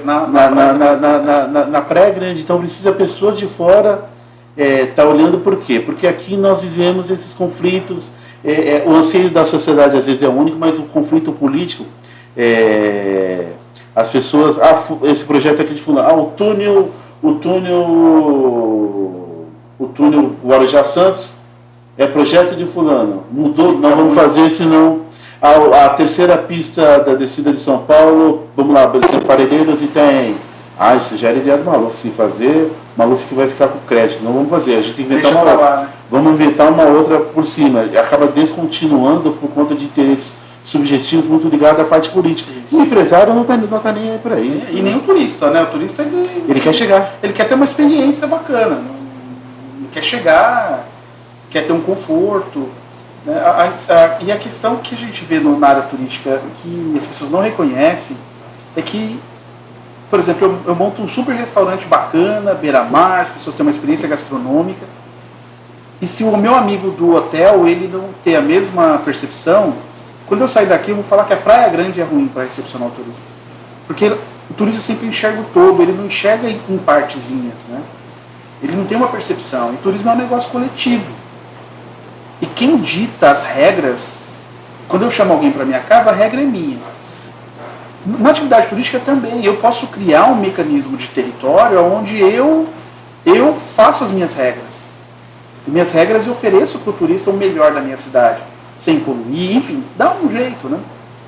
Mas isso a gente precisa ter uma chuva de inovação para a área do turismo na nossa Baixada. Existem muitos potenciais. Muita gente que poderia nos visitar e que hoje está num quarto de hotel porque não tem um produto que ele compre, que é aquela famosa agência, né, que vende os pacotes, que de repente poderia ser uma oportunidade de negócio. Outra coisa que eu falei uma vez para o Luiz, um amigo nosso, que é um turismo de pedagógico, ou seja, como é que eu coloco um grupo de estudantes de engenharia, por exemplo, para conhecer o porto por dentro. É uma oportunidade, ou seja, talvez não seja um turismo de sol e praia, mas seja um turismo de aprendizado, onde eu tiro um estudante para conhecer e coloco um barco no porto com uma palestra sobre como funciona, qual é o funcionamento do porto, enfim. A pessoa ter essa experiência, né? Na verdade, aqui na região nós temos várias vocações, só que eu penso que o empresário, o que está dando? Construção civil. Ninguém acaba desbravando, querendo caminhar no mar de águas azuis, porque o mar de águas azuis às vezes tem risco, né? Sim. Às vezes você não sabe se aquela água você vai ficar boiando por conta do nível de sal, como tem em alguns outros lugares, ou se tem alguma composição química ali que vai acabar te consumindo. Então eu penso que o empresário ele acaba não arriscando, acaba todo mundo indo para o mesmo. No caso dessa questão do turismo aqui da nossa região, ela tem vocação, só que Santos cresceu, tem a estrutura dela, tem os hotéis dela que movimentam, tem o turismo de negócio, tem o turismo também até por conta das histórias, do café, teve Pelé, que teve por lá, os hotéis lá funcionam. Eu não vejo Praia Grande, se colocar um hotel aqui, ele tendo demanda real, até por conta do número de oferta de imóveis veranistas que aqui tem.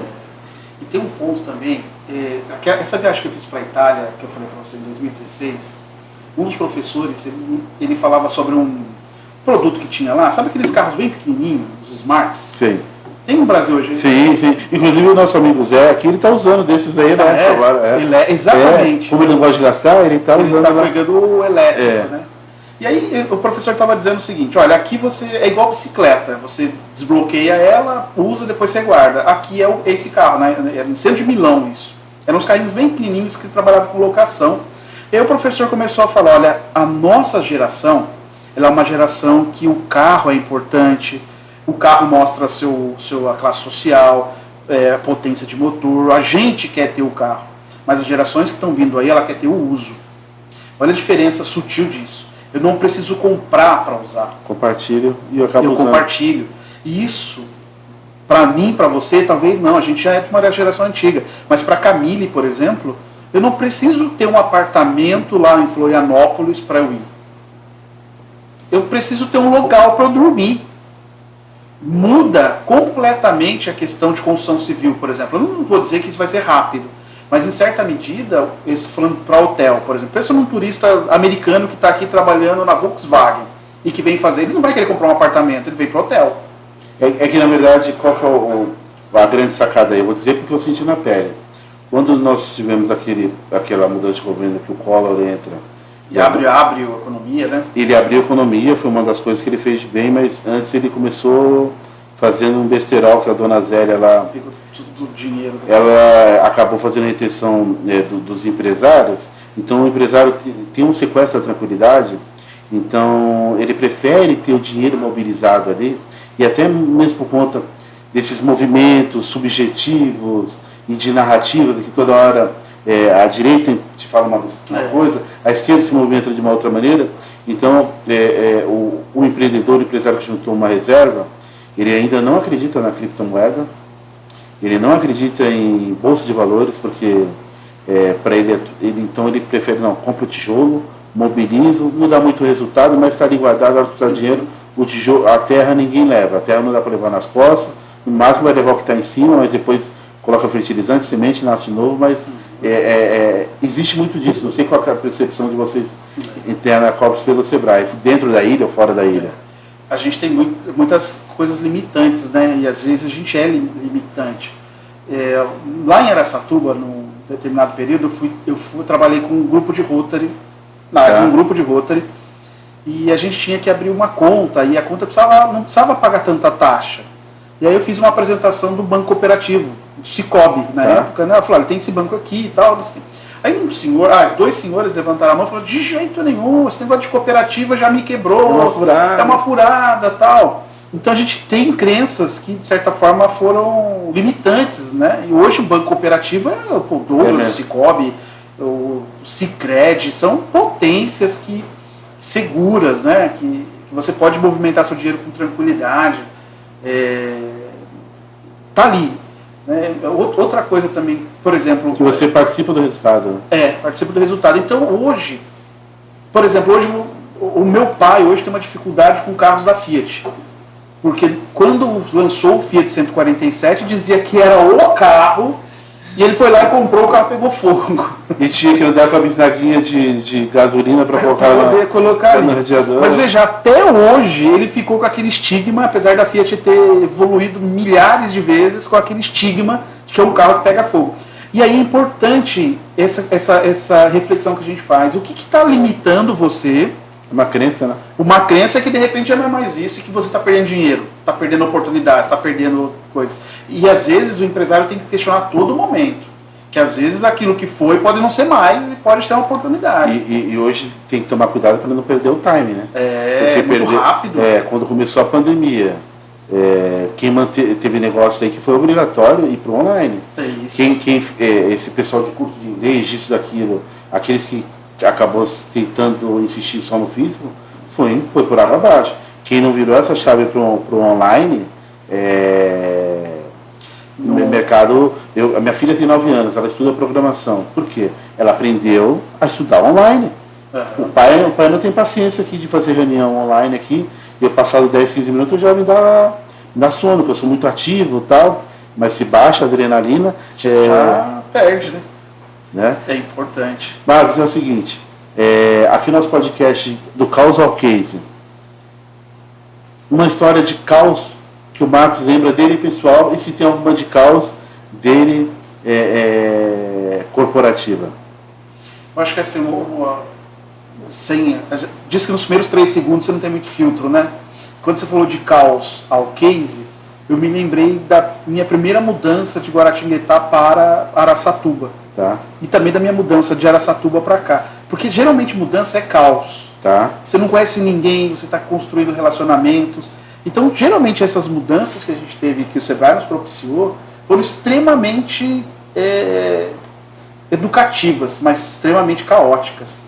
Né? Porque você não sabe, por exemplo, você tem uma equipe X, está acostumado, depois você tem uma outra equipe, a certeza de sucesso ali é quase impossível de ter.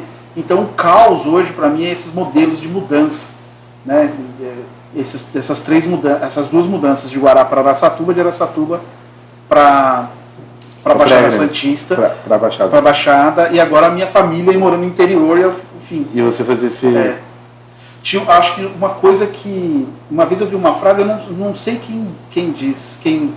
mas que disse que a rotina não é uma coisa muito comum na vida da gente, né? A rotina é ilusão, né? Ou seja, a mudança sempre vai acontecer, independente se você queira ou não. Basta ver na nossa vida 3 anos atrás, fechados dentro de casa, e hoje, graças a Deus, superamos isso. Só que agora mudou a maneira das rotinas, e antigamente era natural o homem sair para caçar, o homem sair de casa e a mulher. Você vê que no seu caso foi inversa. Não que foi para caçar, para ajudar, solidarizar no negócio da família e fazer o papel. Hoje a gente vê os filhos fazendo esse papel, os filhos indo fazer intercâmbio fora, né, indo aventurar, buscar novos saberes, novas maneiras de estar fazendo. Em corporativa, tem alguma história de caos, não? Sempre tem, né?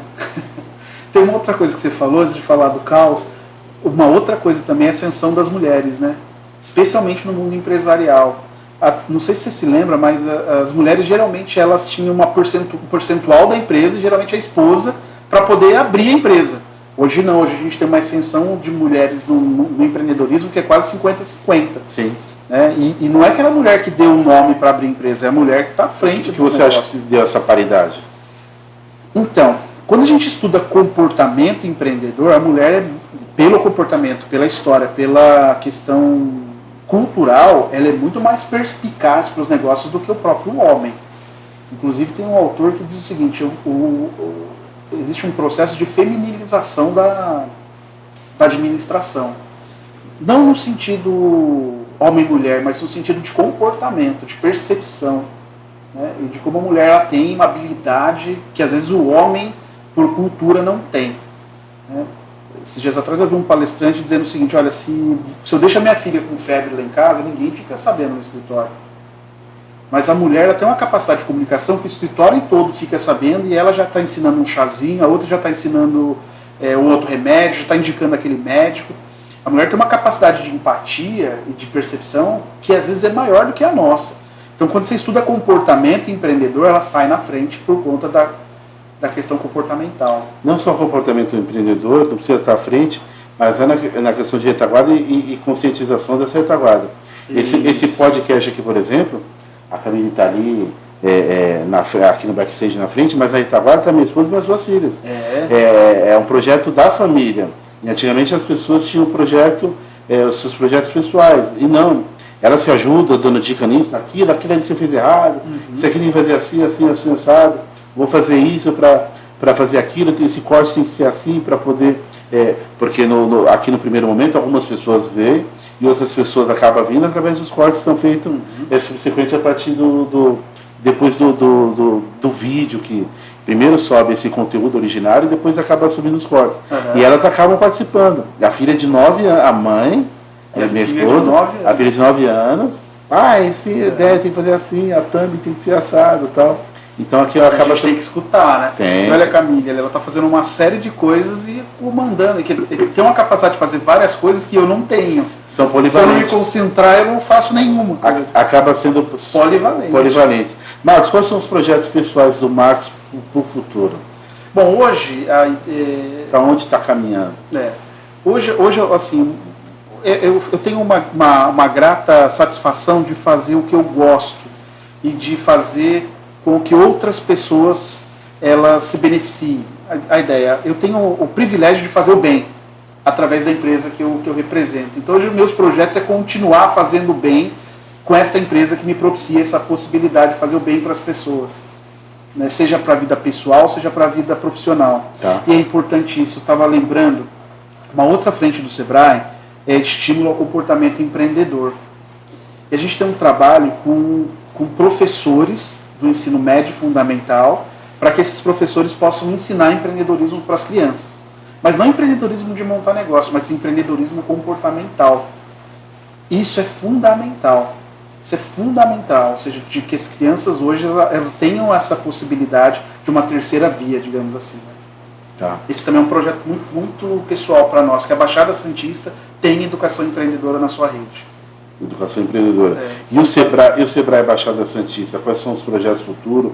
Qual que é aquele projeto que acaba contemplando a região toda? Sabe que a gente está com um projeto que se chama de Economia Azul. Economia? Economia Azul. Por que Economia Azul? Esses dias atrás eu estava vendo um documento dizendo da economia da Baixada, o que vem do mar.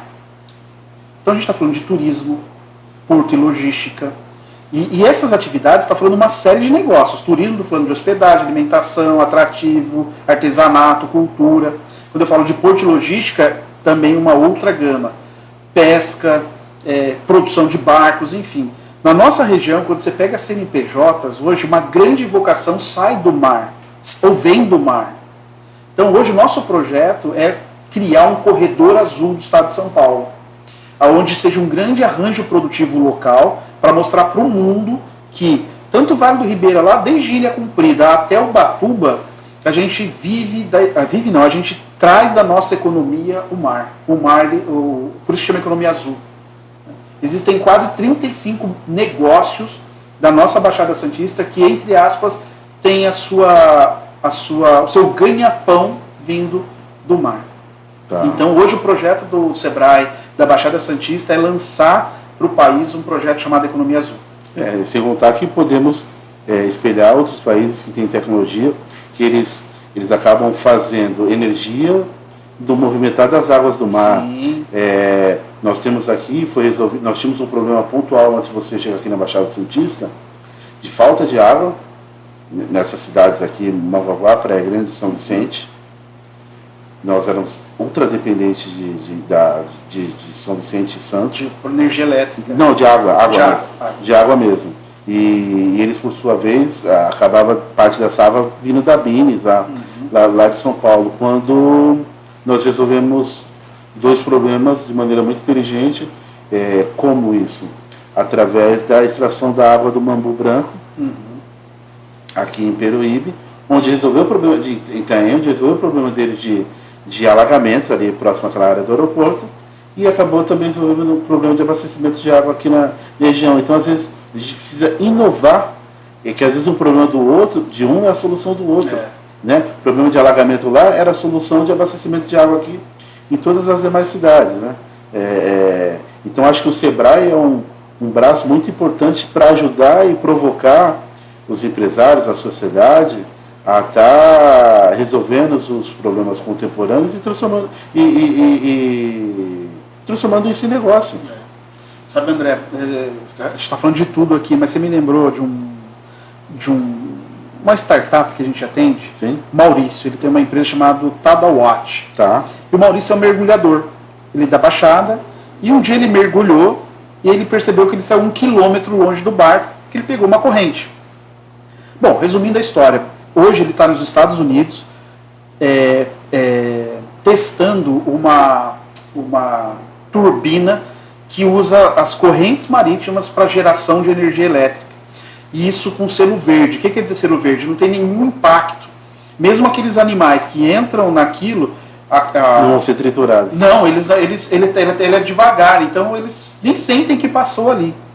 E segundo expectativas do próprio Maurício, inclusive vale a pena convidá-lo para vir aqui, uma turbina dessa tem uma capacidade de alimentação de 25 mil casas.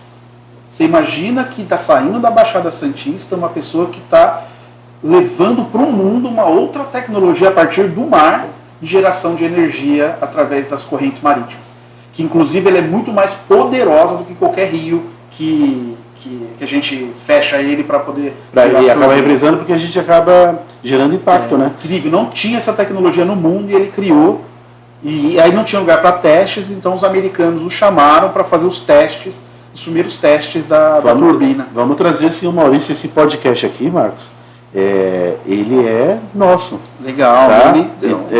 Nós aqui, inclusive o SEBRAE vai ajudar nós a melhorar. Você está vendo como está nascendo o podcast? Nascendo não, que ele nasceu a ideia lá em 2020. Em 2021 eu resolvi fazer, só que levou mais um ano e começamos em 2022. E já estamos aí 1 ano e meio. Qual episódio, Camille? É um por semana. E vamos trazer sim o que tiver de novo que o SEBRAE quiser promover. Aqui nos demais podcasts, eu já vou convidá-lo também.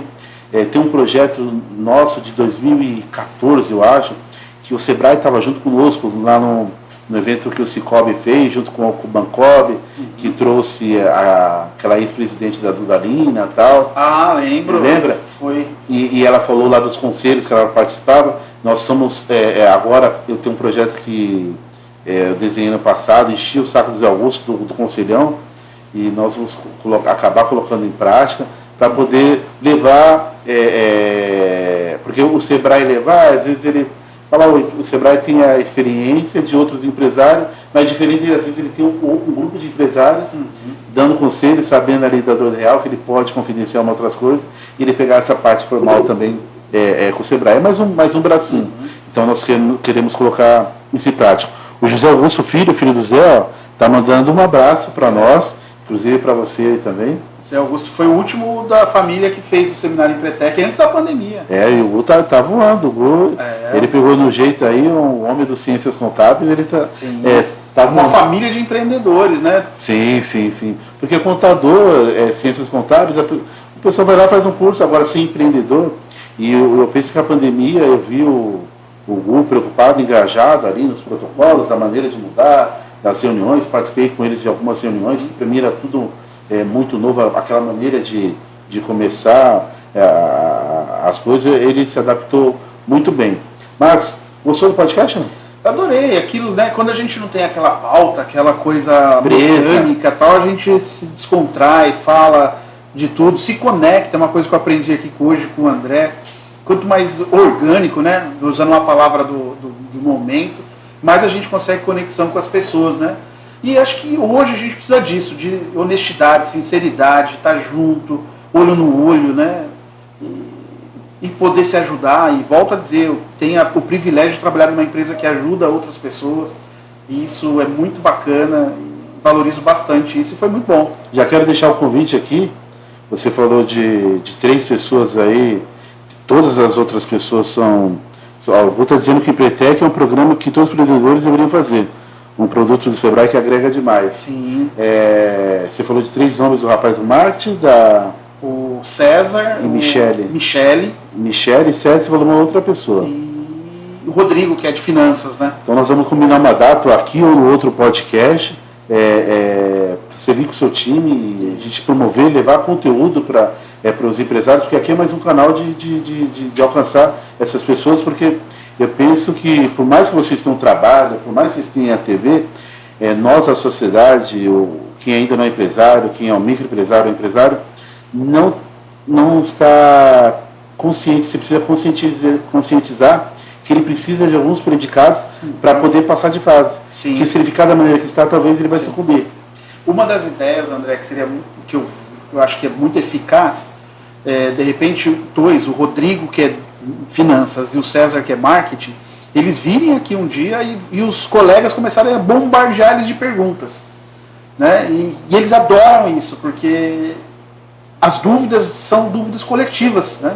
Tá. E que os empresários, os empreendedores que estão nos ouvindo agora, bombardeiem o programa de perguntas e você vai fazendo só a pergunta ali para eles. Então vamos marcar a data. É só marcar que eu vejo com eles. Aliás, deixa eu ver com eles lá. Isso. Porque a agenda deles também é bem ocupada. E a Michele, ela está fazendo um super trabalho agora em parceria com o Itamar aqui da prefeitura. Tá.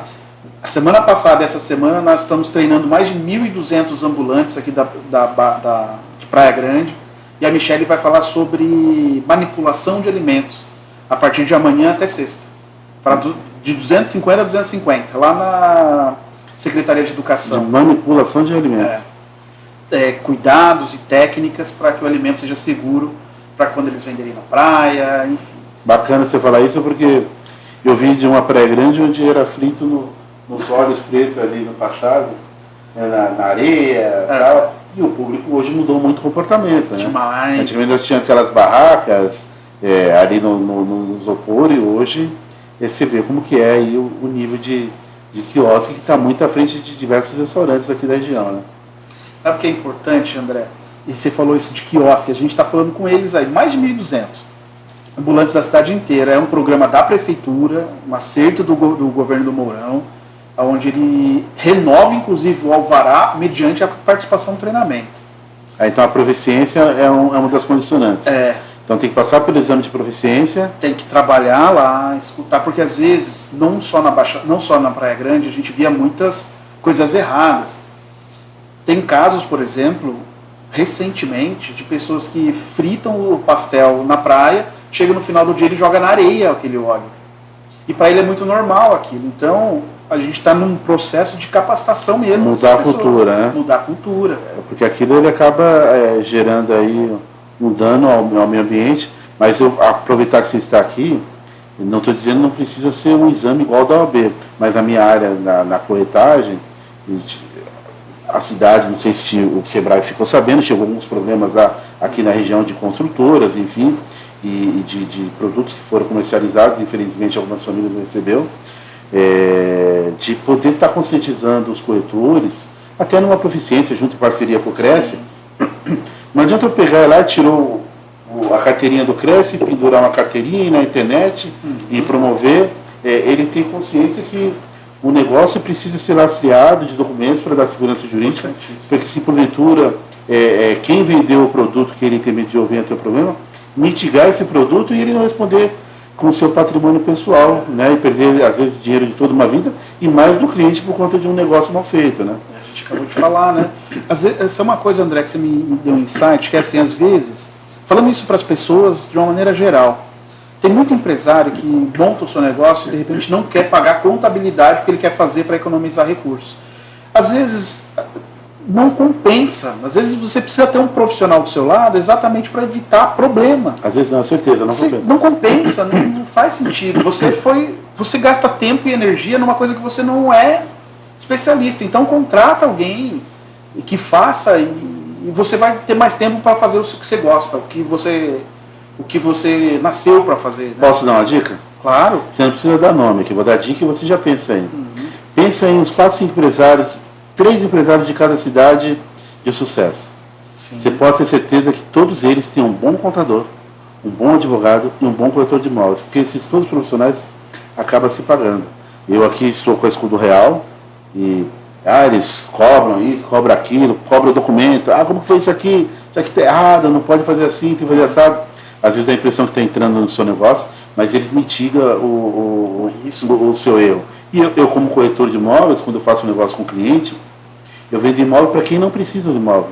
Eu vendo imóvel para quem quer trabalhar e ganhar dinheiro. Sim. E que o imóvel ainda é um grande ativo e um grande meio de você estar ganhando dinheiro. Então o contador ele consegue, através de inteligências tributárias, gerar um maior proveito econômico para o empresário, assim o corretor, e assim também um advogado. Carteirinha todo mundo vai ter, mas você tem que olhar para o predicado individual e pela entrega, pelos os depoimentos, e não aquele profissional que está aí na internet, o famosinho.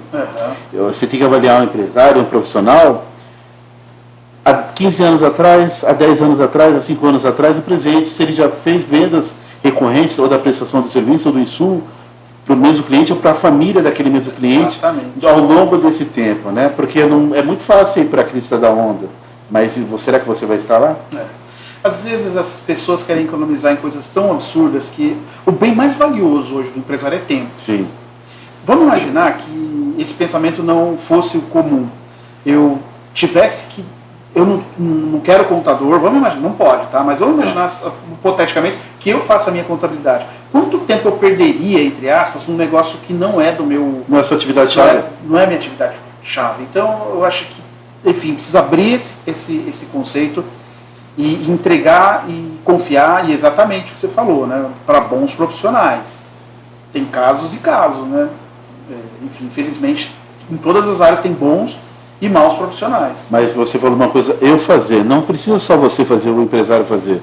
Só o fato, às vezes, dependendo do serviço ou do departamento da sua empresa, que você entrega um mau profissional daquele baratinho, meu amigo, aquele baratinho tem condições de responder no eventual problema? Foi o contador, foi o advogado que fez. Não. Quem está lá na parte administrativa, ou da Receita Federal, ou do departamento que quer que seja, eu vou falar, você que acabou se aproveitando dessas... O proveito foi vosso. Então você que vai responder. Talvez o profissional no máximo vai responder sanções administrativas no seu conselho. Mas é você que responde em primeiro. Mas imediatamente é você com o seu patrimônio pessoal, com a sua empresa, com o seu CNPJ, trazendo apontamentos que não é saudável, e você tem que tomar cuidado como o cliente vai te olhar, porque tem negócios, o corretor, o advogado, o contador, é um negócio na base da confiança, e que ele não vende na prateleira. Ele não é tangível, ele às vezes é como um cristal desse invisível, mas se trincar, todo mundo vai ver que está trincado, né? E não tem segunda chance, né? Não. Confiança é algo que pega muito, muito, muito. Sabe uma vez, André, você me lembrou de um outro... A gente vai falando de outras coisas aqui. No interior, uma vez a gente fez um trabalho com um grupo de dentistas, consultórios de dentistas. Tá. Né? E eu ouvi uma palavra muito dura lá entre eles. Eles diziam o seguinte: nosso mercado é prostituído. E é mais ou menos o seguinte: você é um profissional da odontologia que faz uma obturação por 100, digamos assim. A Camille também é dentista e faz por 50. E aí a gente fez um trabalho chamado grupos de foco. Chamamos os nossos clientes mesmo de outras áreas, colocamos numa sala e colocamos uma câmera e tinha uma pessoa perguntando ali sobre como que ele procurava um dentista. E os dentistas todos atrás vendo eles falaram. E o técnico diz o seguinte: olha, se eu te oferecer uma obturação por 100 e ela por 50, você vai em quem? Aí as pessoas, a gente vai no de 100. Ninguém entendeu nada, né? Aí chegou-se uma conclusão que a atividade de serviços requer confiança. Quando você cobra menos, a percepção de qualidade na minha boca é uma. Quando você cobra, às vezes pode ser a mesma coisa. Então eles começaram a ver que quanto mais barato se cobrava, menor era a percepção de qualidade daquele produto. Então, para você que presta serviço, a formação do preço é diferente. Às vezes você pode estar jogando no chão a qualidade de um serviço que na percepção do cliente, que às vezes não é.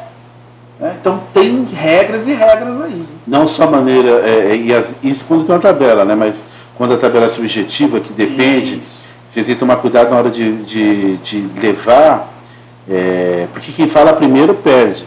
Eu até vi outro dia, vendo um bate-papo entre o Joel Jota e o Flávio Augusto, o Joel que saiu de Santos, mas morou aqui na Praia Grande, aqui na Malé, foi coordenador aqui no Neymar, aí ele falando que ele estava comprando um quadro, Felipe Tito com um camarada que vendia quadro, só que esse camarada estava precisando de dinheiro.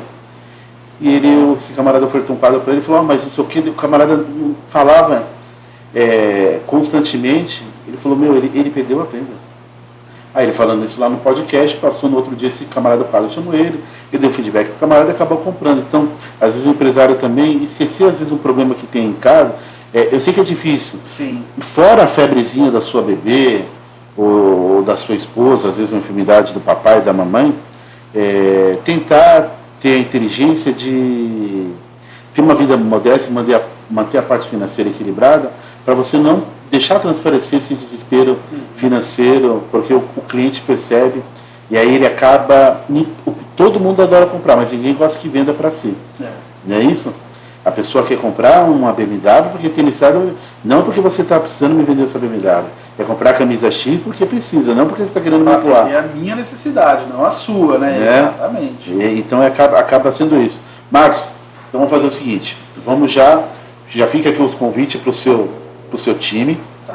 Independentemente dos nomes que você falou aqui, daqueles que você acha relevante trazer para levar o nome do Sebrae, o Sebrae que tem dado sobrevida, aí ele acaba fazendo um papel não só de incubar, mas como também de uma academia para dar músculo para o empresário percorrer aí as maratonas. Então aqui você tem canais aqui onde pode promover e levar voz, não se compara com as grandes mídias, mas tem cada público diferente. A diferença é que esse conteúdo aqui, quem está do outro lado vê e ouve a hora que quer. Sim. E na grande mídia passou, já era. E agradecer também, em nome de alguns poucos empresários e daqueles que ainda constituem o CNPJ, pelo trabalho de todos vocês.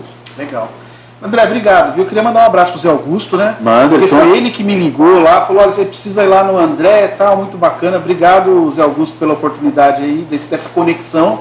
E dizer para você, André, que é a primeira vez que eu falo num podcast, por incrível que pareça. Então, essa aqui vai ser a primeira de muitos. Né? Foi a primeira, eu estava pensando aqui, poxa, já falei em tanta rádio, mas nunca fui num podcast. Hoje é o momento, né? Cada um hoje tem o seu conteúdo, muito bacana. Obrigado pela oportunidade. É que aqui, na verdade, não é entrevista, aqui é uma conversa.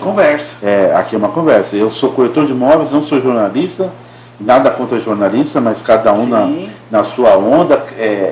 Aqui, na verdade, eu não dito, a gente acaba construindo todo mundo junto, né? E nós construímos uma conversa.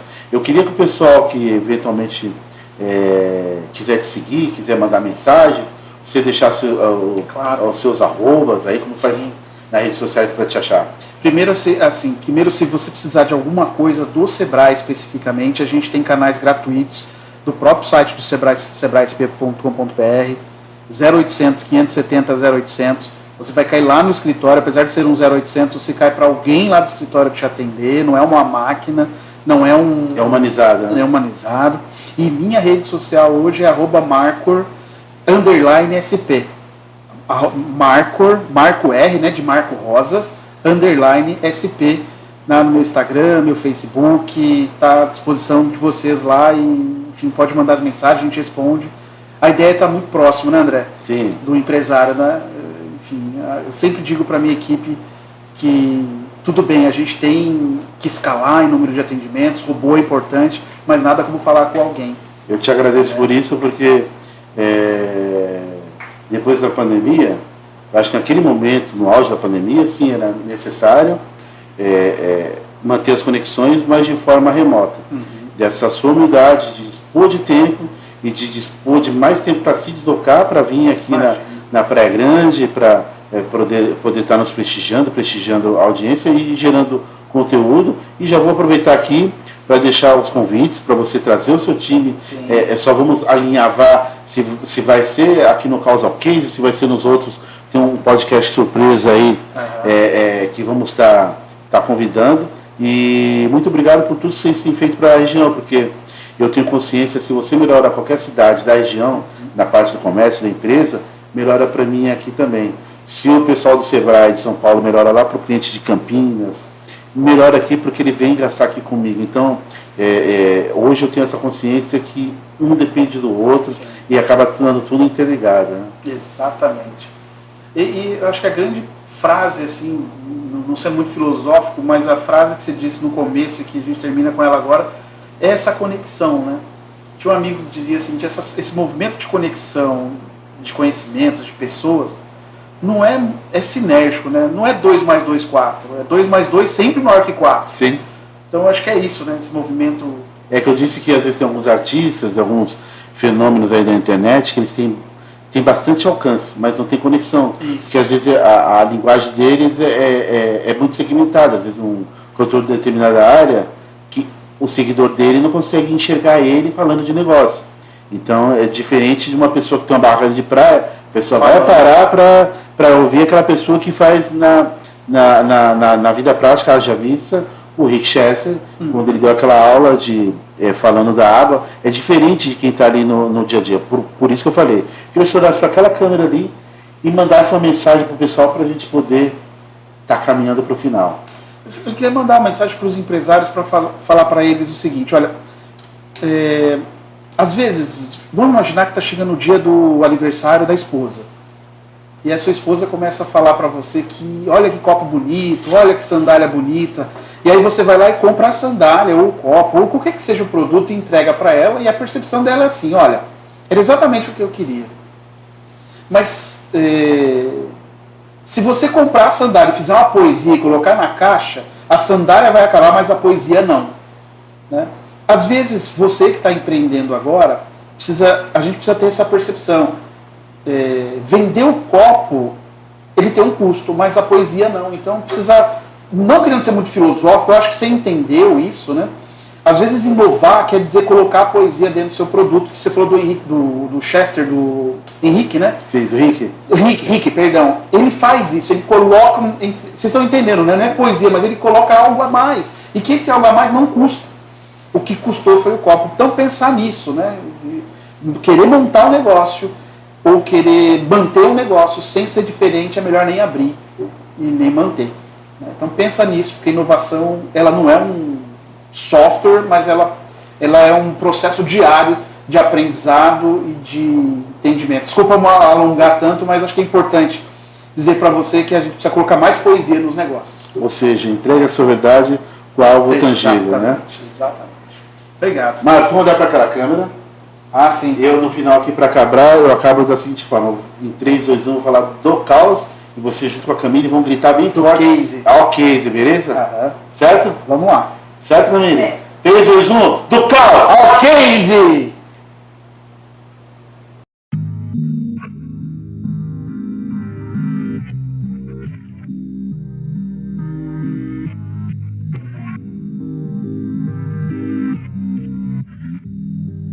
O seu pensamento diferente fortalece o meu contraponto. Não sou seu inimigo, mesmo do lado oposto. Adversários do bem, no jogo onde quem sai vitorioso é aquele que compartilha sua história de vida pra ajudar o outro.